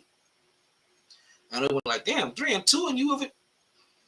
Hey, I told you I was in a big mood when when we was at 500. I told you I had to ride the dub while we can. The only thing that made this sweet is, like I said, the only reason why I know that Green Bay was like this is their third loss because when they played the Giants, it was supposed to be their second loss. And the same thing that was said about them when they took on the Giants, the same thing was said when they took on the Jets. That you know what, you can't keep seeing Aaron Rodgers losing these back-to-back weeks. But you know what, in back-to-back weeks, the same exact thing happened: early lead, late loss. This game is good for the first half. This game is damn near tied for the first half. They're going neck and neck with Aaron Rodgers. But I mean, really neck and neck. They're getting after his neck. I'm talking about he's under duress. And like up to the point where he's getting so scared, you wondering what he has underneath the rest. Right?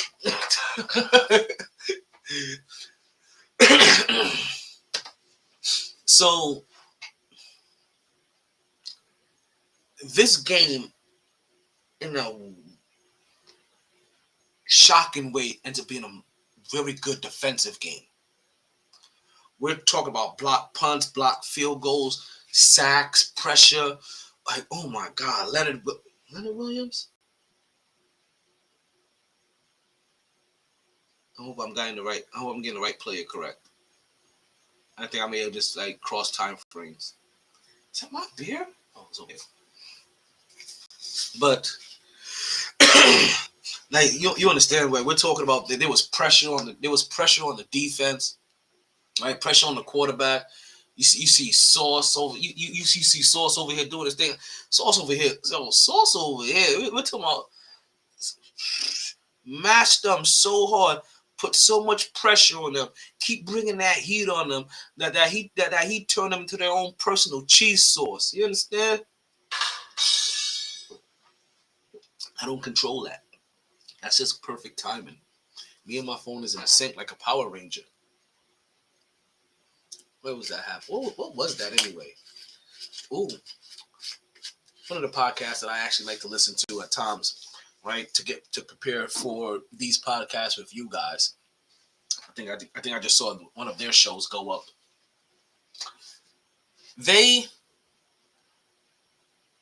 held on. They held on and they played with them for the first half. And it was good to see the adjustment. Far too often, we see the bad game plan stuck with. So it was even odd that even the good game plan was tossed aside for a better game plan. Because we see too often where coaches with bad game plans stick with that, hoping they will bust through. And next thing you know, they don't make any adjustment like, yo, this wasn't working in the first half. Why didn't you scratch that and try to make a scenario? Try to make a change in the second half.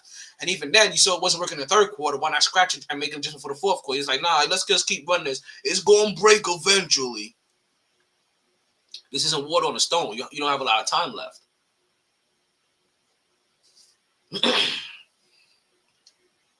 But also, in the same way you saw that from the Jets, it was like, you know what? Let's keep putting pressure on him.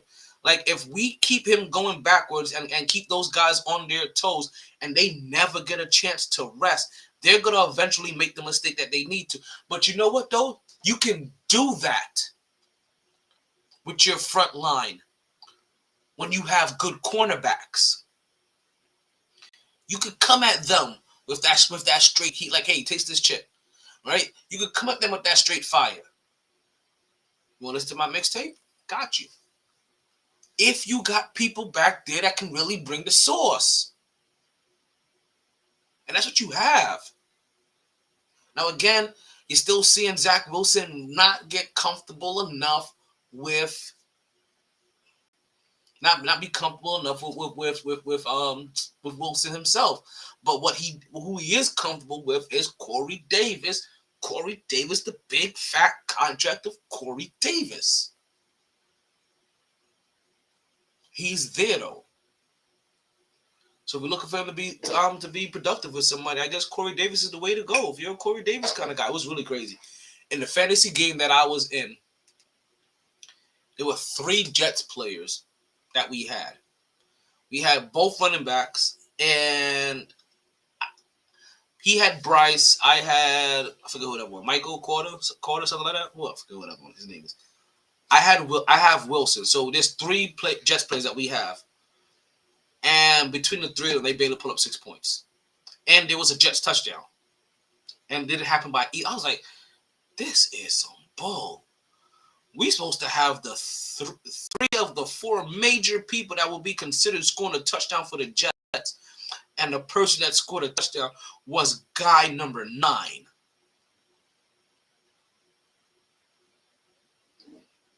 Right, but you know what though? I still came with that victory because, hey, I had smoking Joe Burrow, and listen, and that boy Chase, and listen, they stuck around and they put up some decent numbers, so that they can secure themselves with a nice little dub. I think they got their dub.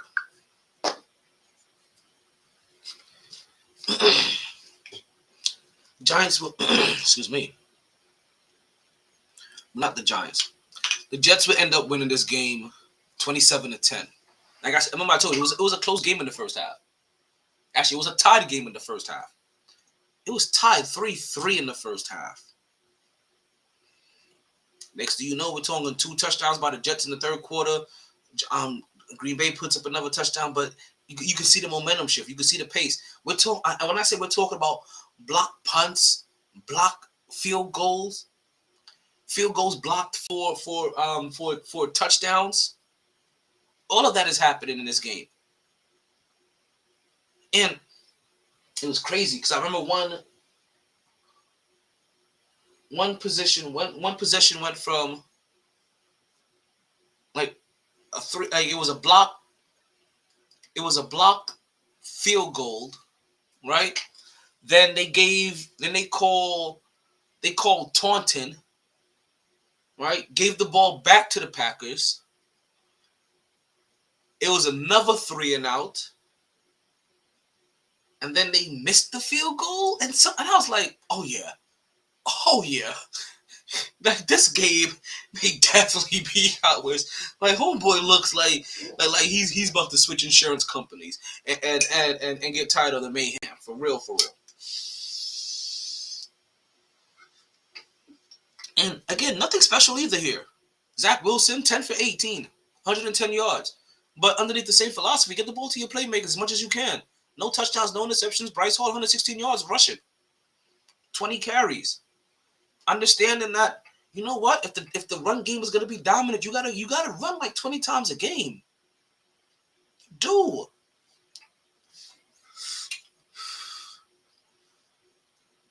Corey Davis, 2 catches, 52 yards. Like I said, nobody had more than 2 catches. Nobody.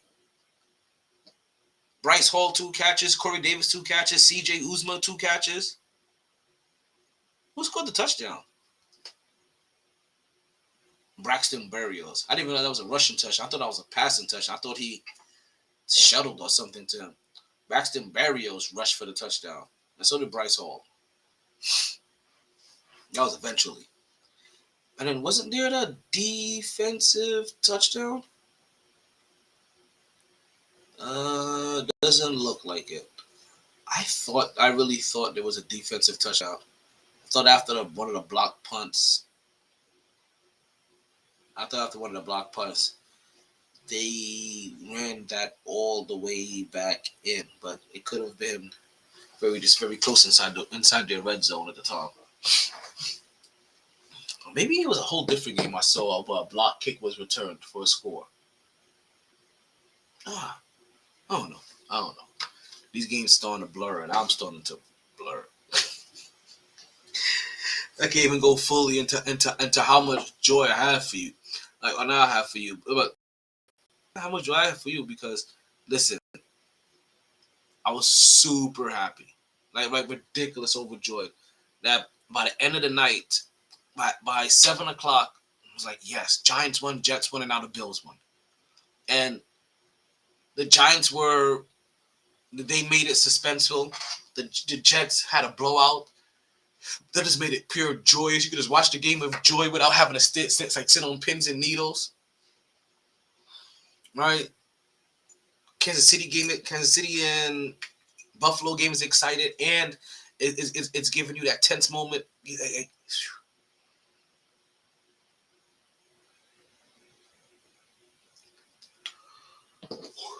I was in a big mood.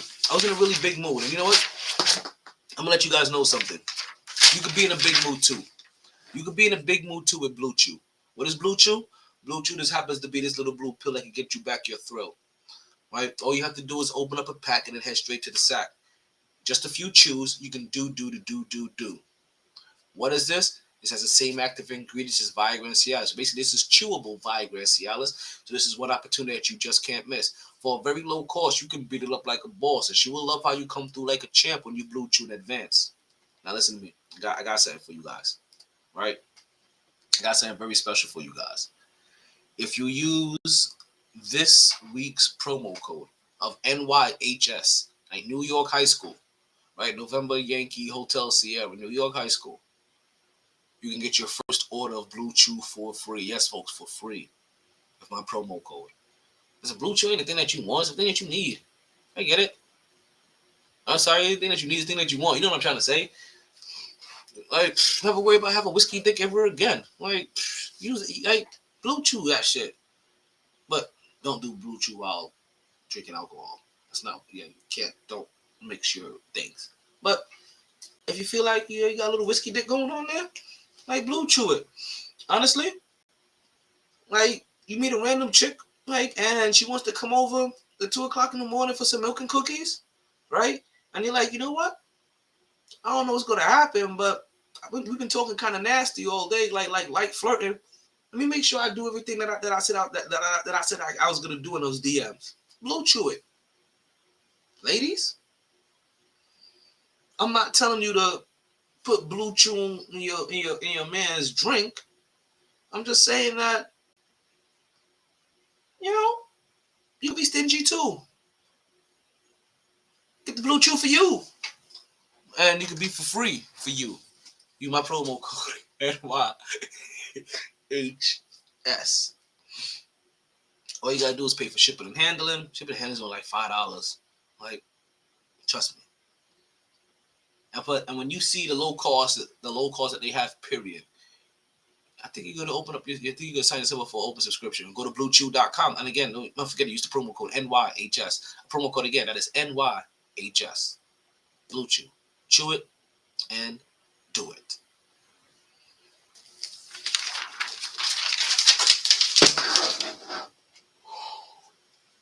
Shit, I ain't gonna lie.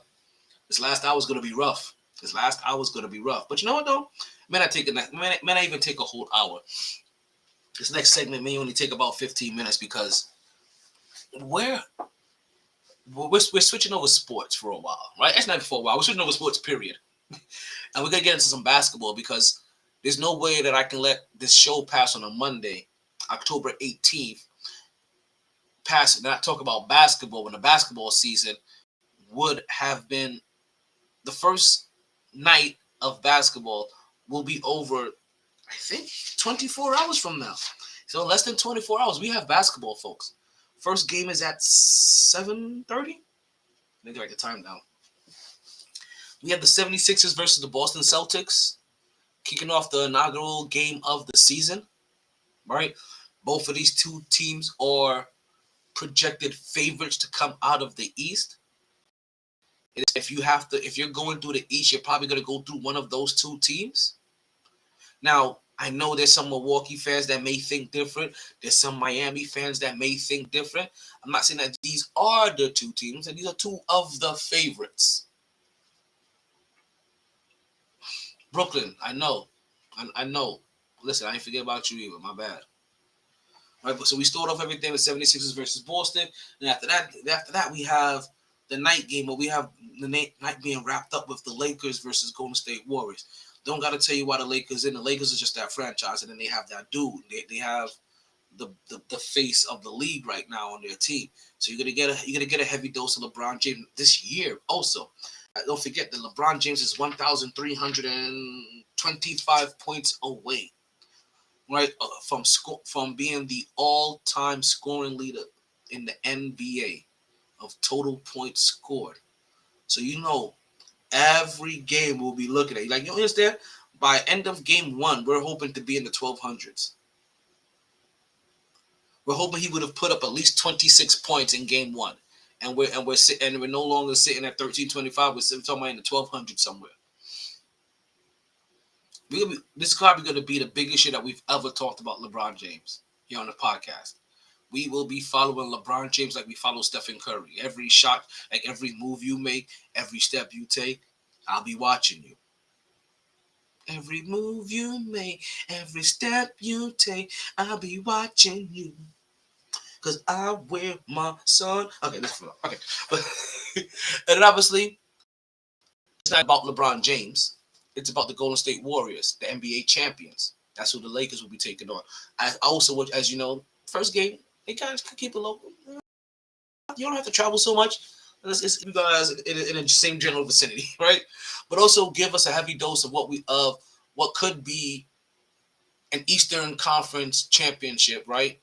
Or Eastern Conference matchup, or even possibly a Western Conference matchup, right? Now that's also part of what you get also in the opening day of the NBA.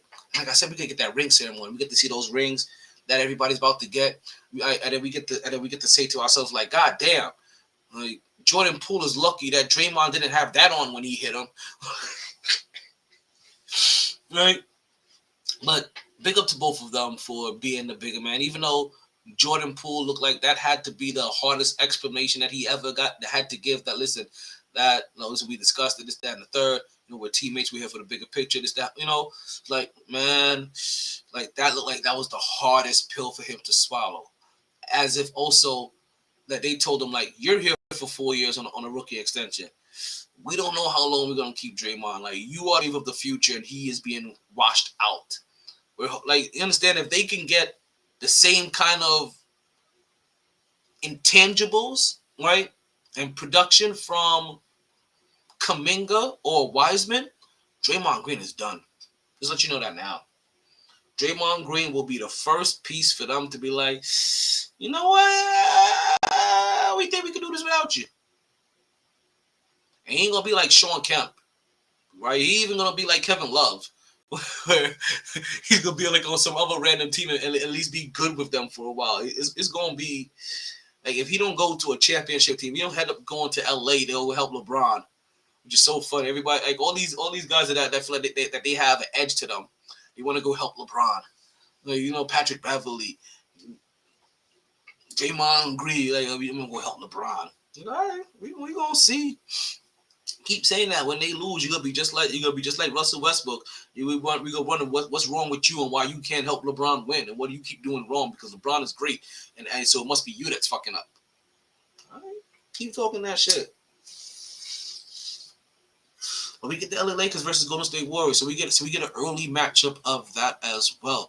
It's gonna be interesting to see, as we know that we're not even sure if Anthony Davis is gonna play Game 1, and he already has his ankle injury. I hope he probably would, just to show that he can play. But if you see Anthony Davis go down in Game 1, let's remember he already had that injury.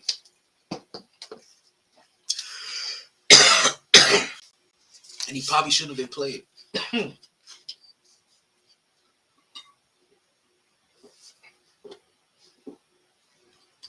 Now, the light dosage, right, of basketball is tomorrow night on Tuesday. Wednesday night, when we're at Sharkies, that's the heavy hitters. Like, that's the night of nights. Like, that's the city of gods right there, right? That's when you get everybody. We get our Knicks playing. They take on Memphis. They take on Memphis in Memphis. So you have the whole entire New York market, right, having their eyes on John Morant, the point guard that went right one spot before R.J. Barrett, and as a person, a lot of them wish that they had. But also, you get to see two of the top 3 draft picks from that draft class go up against each other. You get to see these new form Knicks go up against a high energy, a high pace, a constantly down your throat team in the Memphis Grizzlies. You get to see John Morant versus Jalen Brunson to see how those two match up, right? You get to see Bane against RJ Barrett. Like I said, when it comes to Memphis, like they were born into that darkness.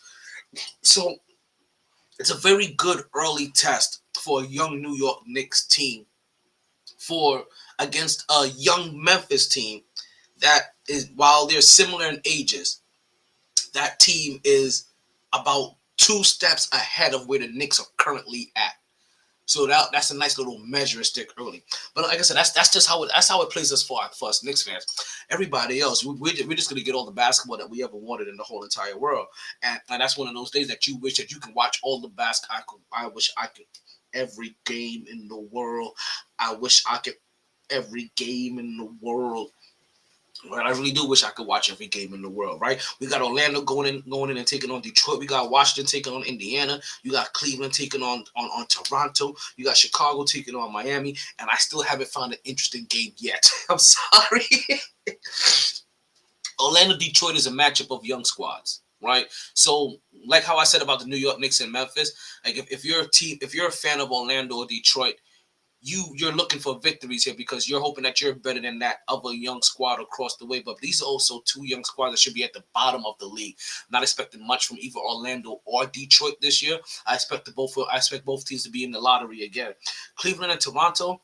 Like I said, for Cleveland fans, I know you guys are excited for what's going on there. This may be a test against a Toronto team that used to be in the championship, but used to be a championship caliber team. But that's not really that team anymore. Toronto is really hoping they can be better than the Knicks at this point of this year if things kind of work their way. They definitely don't look to be better than Cleveland. Cleveland's going to be testing out their new toys. They have not Spider Silver.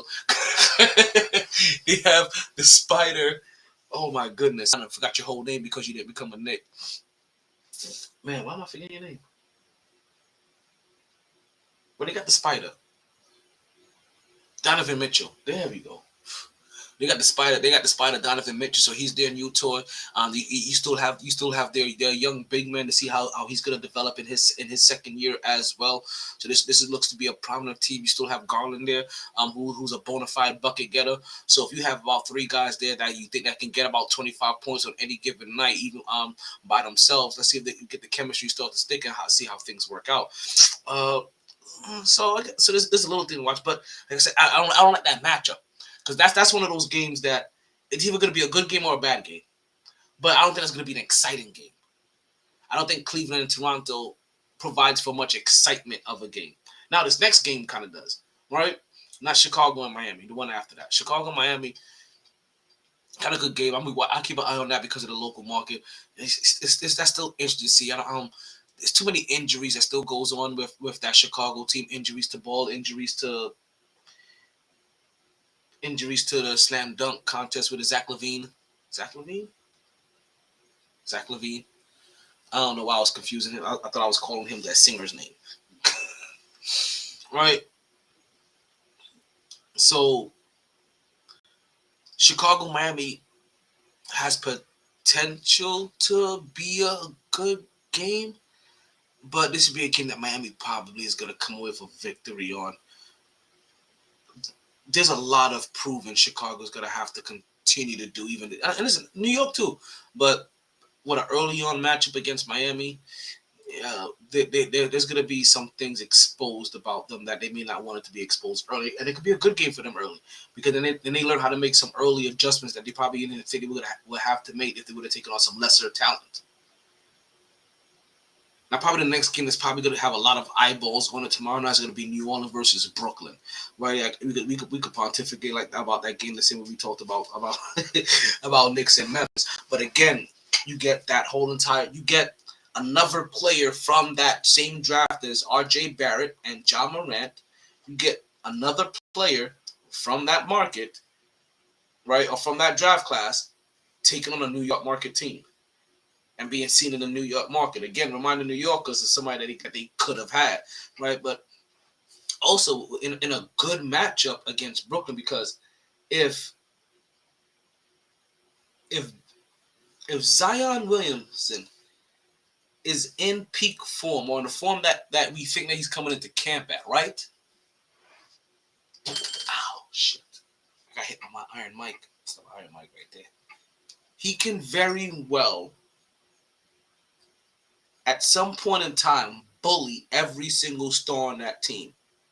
But more importantly, we're gonna be looking for the moment that he bullies Ben Simmons, just so we could be like, he's soft, he's soft.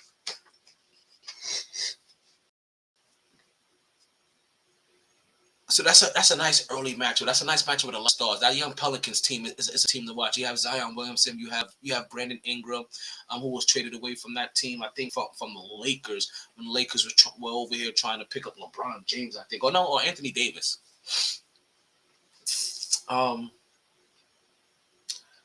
You have Zion Williamson. You have Brandon Ingram. You also have the former shooting guard from Portland. His name is slipping my mind right now.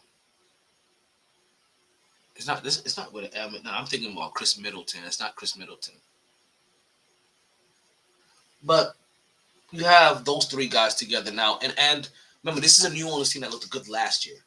They looked good last year without Zion, and they didn't want to rush Zion. They looked good last year without Zion. They let Zion come back. They let Zion get in shape. They let Zion lose weight. They let Zion get in shape, right? And now Zion is honestly looking at he could be back, and if Zion is back again, that's a nice starting matchup game for both sides. Because if Brooklyn isn't ready or paying attention to that game can slip away from them, and they could find themselves down early to a New Orleans that they didn't realize was coming for them. We got Atlanta taking on Houston. This is a gimme game for Atlanta. They should easily walk away with that victory. OKC taking on... Oh, must be Minnesota. OKC taking on Minnesota. That should be a gimme game for Minnesota. They should easily walk through Oklahoma City. But that does bring for a couple of nice little matchups. Oklahoma City has a nice young squad, right? And enough young players that when you watch them, you constantly want to see what their growth is at and how they stack up against a team like Minnesota, who should be further along in the process against them, because they can get an early dub against them. And that's a lot to swing for momentum early on what their psyche is. Right after that, we see Charlotte taking on San Antonio. I don't have any pick for that one. Maybe Charlotte. Denver takes on Utah. We already know. We already know that Utah is in that complete rebuild, or wherever Donovan Mitchell came from is in a complete rebuild. So his team isn't going to be balling anymore. Go for the opposite team. Denver and Utah are the two teams that confuse with each other all the time. So whichever team has Murray in them and the Joker, I think that's Denver. Yeah. So yeah, no faith in Utah. Go with the Denver. Go with the Golden Nuggets. Right. Go with the Snow Bunnies. Golden Nuggets, Green Nuggets, Snow Bunnies, like they have it all. They have all the colors of the rainbow over there. Next we got Dallas and Phoenix. I'm going with Luka. I don't trust Phoenix anymore. I don't trust Donovan. I don't know Donovan Devin Booker. Even though it's the first game, it's just habits. I'm not gonna be trusting them almost all year. I'm gonna be surprised when you guys tell me like, hey, they're the second team and they have the second best record in the West. I'm like, really? I'm gonna be 60 games in. And then after that, we have Tampa Bay taking on Sacramento. You know me, I don't really like Tampa Bay much anyway because of Tom Brady and the Tampa Bay Buccaneers, and also the Tampa Bay Lightnings that recently had a defensive lineman named Ian Cole, if I'm not mistaken, is his last name. But Ian Cole that has been taking advantage of high school women, right, and grooming them for sex. And the team had to recently suspend him because that information just came out. So of course they couldn't have a pedophile and a child molester on their squad. So he's currently he's currently off the team. It's just that you don't hear them talking about it very often. So we always make sure that we find a way to keep that information in the loop for you guys, because we don't want important. See, we give you a lot of bullshit sports stories, right? We don't want the important ones to really go missed, and that is a really important one. Again, the Tampa Bay defensive lineman Ian Cole. I'm making sure Cole is his last name too. That's also what I'm looking for, right? But Ian Cole is currently now suspended because he has been taking sexual advantage of minors. I know you want to like, damn, what? Yeah, yeah. You hear what I said? You hear what I said? So I just have a reason. Wait, is that even Tampa Bay? That's not even Tampa. That's Trailblazers. I'm tripping. I'm tripping. I'm taking the Trailblazers over Sacramento Kings. Sacramento Kings still too young for me. Sacramento Kings is still too young for me and too indecisive. Damian Lillard is, I think, is now the highest paid player in the league, almost making like 60, almost very close to $60 million a year. They should have a better squad, better led, better ran. They have Chauncey Billups as their head coach, better leadership, better pizza, better ingredients, better bitches. You know what I mean? Like all of it. Sacramento's still a young squad, still trying to figure a lot of things out. They've been getting rid of players, getting rid of players. I forgot I got to put it for a trade for Buddy. He over my game and Caruso.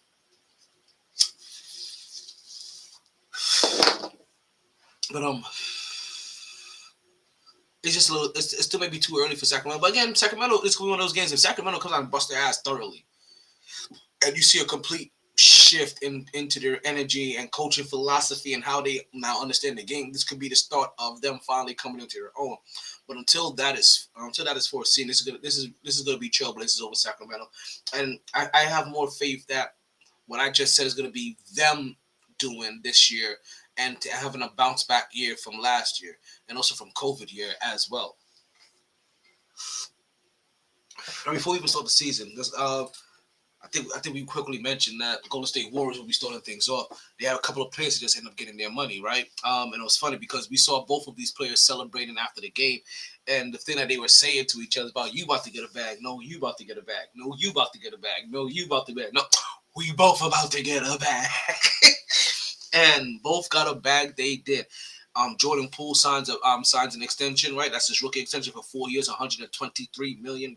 And Andrew Wiggins ends up signing his as well. Not his. He doesn't have a rookie extension.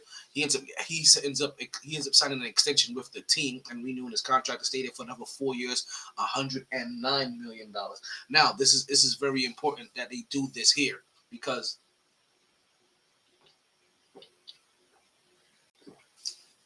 this locks up these two guys, right? We have to figure things are done strategically, right, in time. You lock up these two guys here, and that's basically you locking up $250 million this year. You already understand. See? Now, Jordan Poole isn't too hard to do, right? He's your rookie. You're extending his rookie contract. There's provision and leeway. And the reason why I'm breaking this down is because the Golden State Warriors should be already over the salary cap. They should be now multiple years that they're not paying a luxury tax. But they don't mind because winning brings in money, right? All this winning that they're doing, it brings in extra revenue. So going over the salary cap isn't something that this ownership group right during this current run is worried about. They're just worried about how can we keep getting more rings and building a legacy around Stephen Curry that helps build a legacy for the Golden State Warriors that I own. Or the Golden State Warriors that I have owned. If I can start something from the beginning of my legacy here. Just like how we saw Jerry Buss do. See? It always comes back to him. I'm realizing how iconic he was. It all comes back. I'm telling you, man, if my Knicks ever truly piss me off, and Brooklyn, I'm going to be a Lakers fan. So like, it has to be like some horrendous shit. Like, New York has to like disappear. Like they played so bad that like they like the fans buried the city of New York underneath water. And I'm like, there ain't no city no more. I guess I gotta be a Lakers fan. Listen, I'll be a Lakers fan well before I be a Heat fan. And I know I could go to that means I could go to every Heat game and actively root for it and be a part of the whole group. But no, I like being the odd man out and being the one person booing the Miami Heat while they're 30,000 deep. Like that's me, MyT. But also let's get back to that. So You saw both of them get their bag, and as we know that Draymond Green is coming up on his bread pretty soon. This can very much also be very strategic to make sure that they are staggering when they are playing players, so that no particular year is too fully overloaded at that time, because that's gonna put a real strain on any more. And if they sign Draymond this year, it's gonna put a real strain on any transaction they try to do this year, if they have any what they want to do. He basically stops everything. But these two these are nothing. You understand? Like, these are nothing. Like, Jordan Poole has got a rookie extension, right? That's all he did. We're talking about 25, 30. What's that? Not even 30. 30? Yeah, 30 mil a year. Nothing in their world, right? In their world. Wiggins, right? 4109. That's 25. What? 26? Almost 27, maybe? Somewhere right around there per year. So yeah, that's again, that's that. Like, cause Draymond is got, he's gonna want that put some respect on my name money at the end. So we'll see what he may want. He may say to them, you know what? I want 30 mil for 4 years too. Now, I think Draymond Green would be very lucky if he got 25 per year. And just, you know what I mean? And honestly, like if Draymond Green was smart, right? If Draymond Green was smart,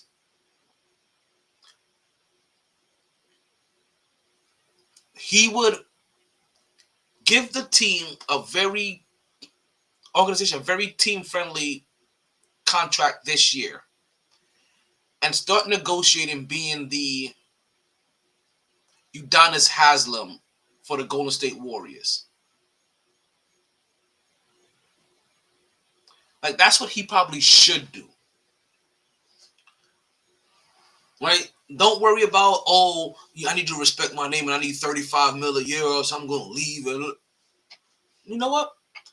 Draymond, start to understand how you play, where you play, and start thinking that, you know what? I can start getting, like, this could be like my last big contract. And then I start getting Nursing Noel's money, Taj Gibson money, maybe I may be going too far down. Bobby Portis money, maybe, right? Like, you have to start working on the decline. And it's not that you are fully declined, but if we can save some money somewhere else, but also understand that when you have now fully declined and you can't play no more than 6 minutes in the game, you can still have a roster spot. When the whole entire season goes by and you've played 20 games to only play every game in the playoffs, yet you're on the team and those are the times. That's what times you're looking for right there. So I think if I was Draymond, I would slowly start to position myself to become the Udonis Haslem of that squad, and I think that would help do him better than anything else. That's if the organization can still see themselves holding on to him after he done punched who's supposed to be the person that takes over Steph's place.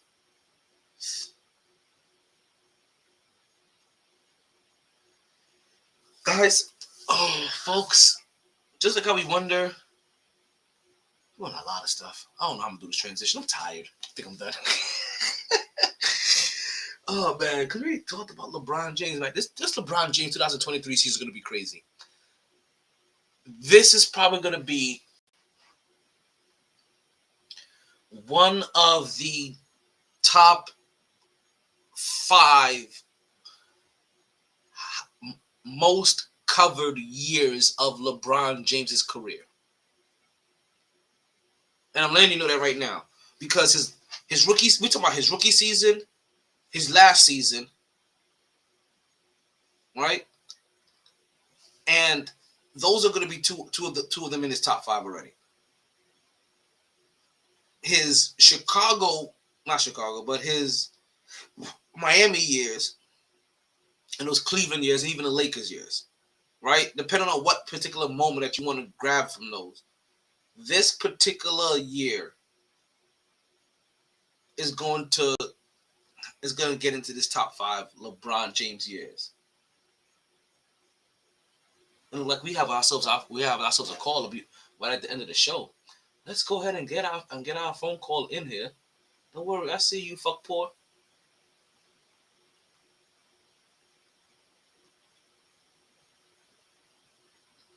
Let's see what fuck poor has to go to add to the show today. And if we don't get him in, then no worry, we'll be ending the show here pretty soon, folks. I think that's about it. Don't forget we have the show coming up on Wednesday, 8:07 p.m. to 11:07 p.m. We'll be live from Sharky's. Don't forget to like, share, and follow wherever you're listening at. Definitely make sure you like, share, and follow. All right, make sure you hear that bing bong every time that we go on, but also that you can enjoy this with your friends as well.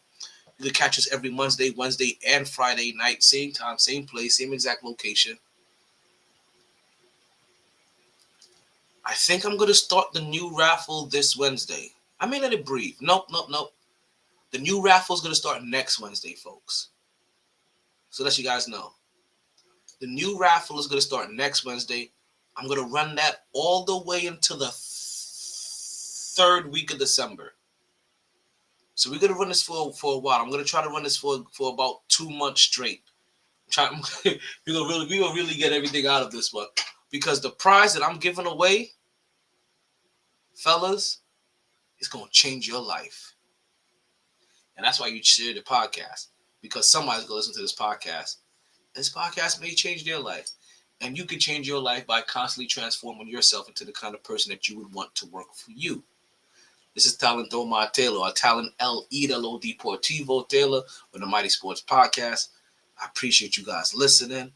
I'm out of here. Can you play my outro so I can stop rambling?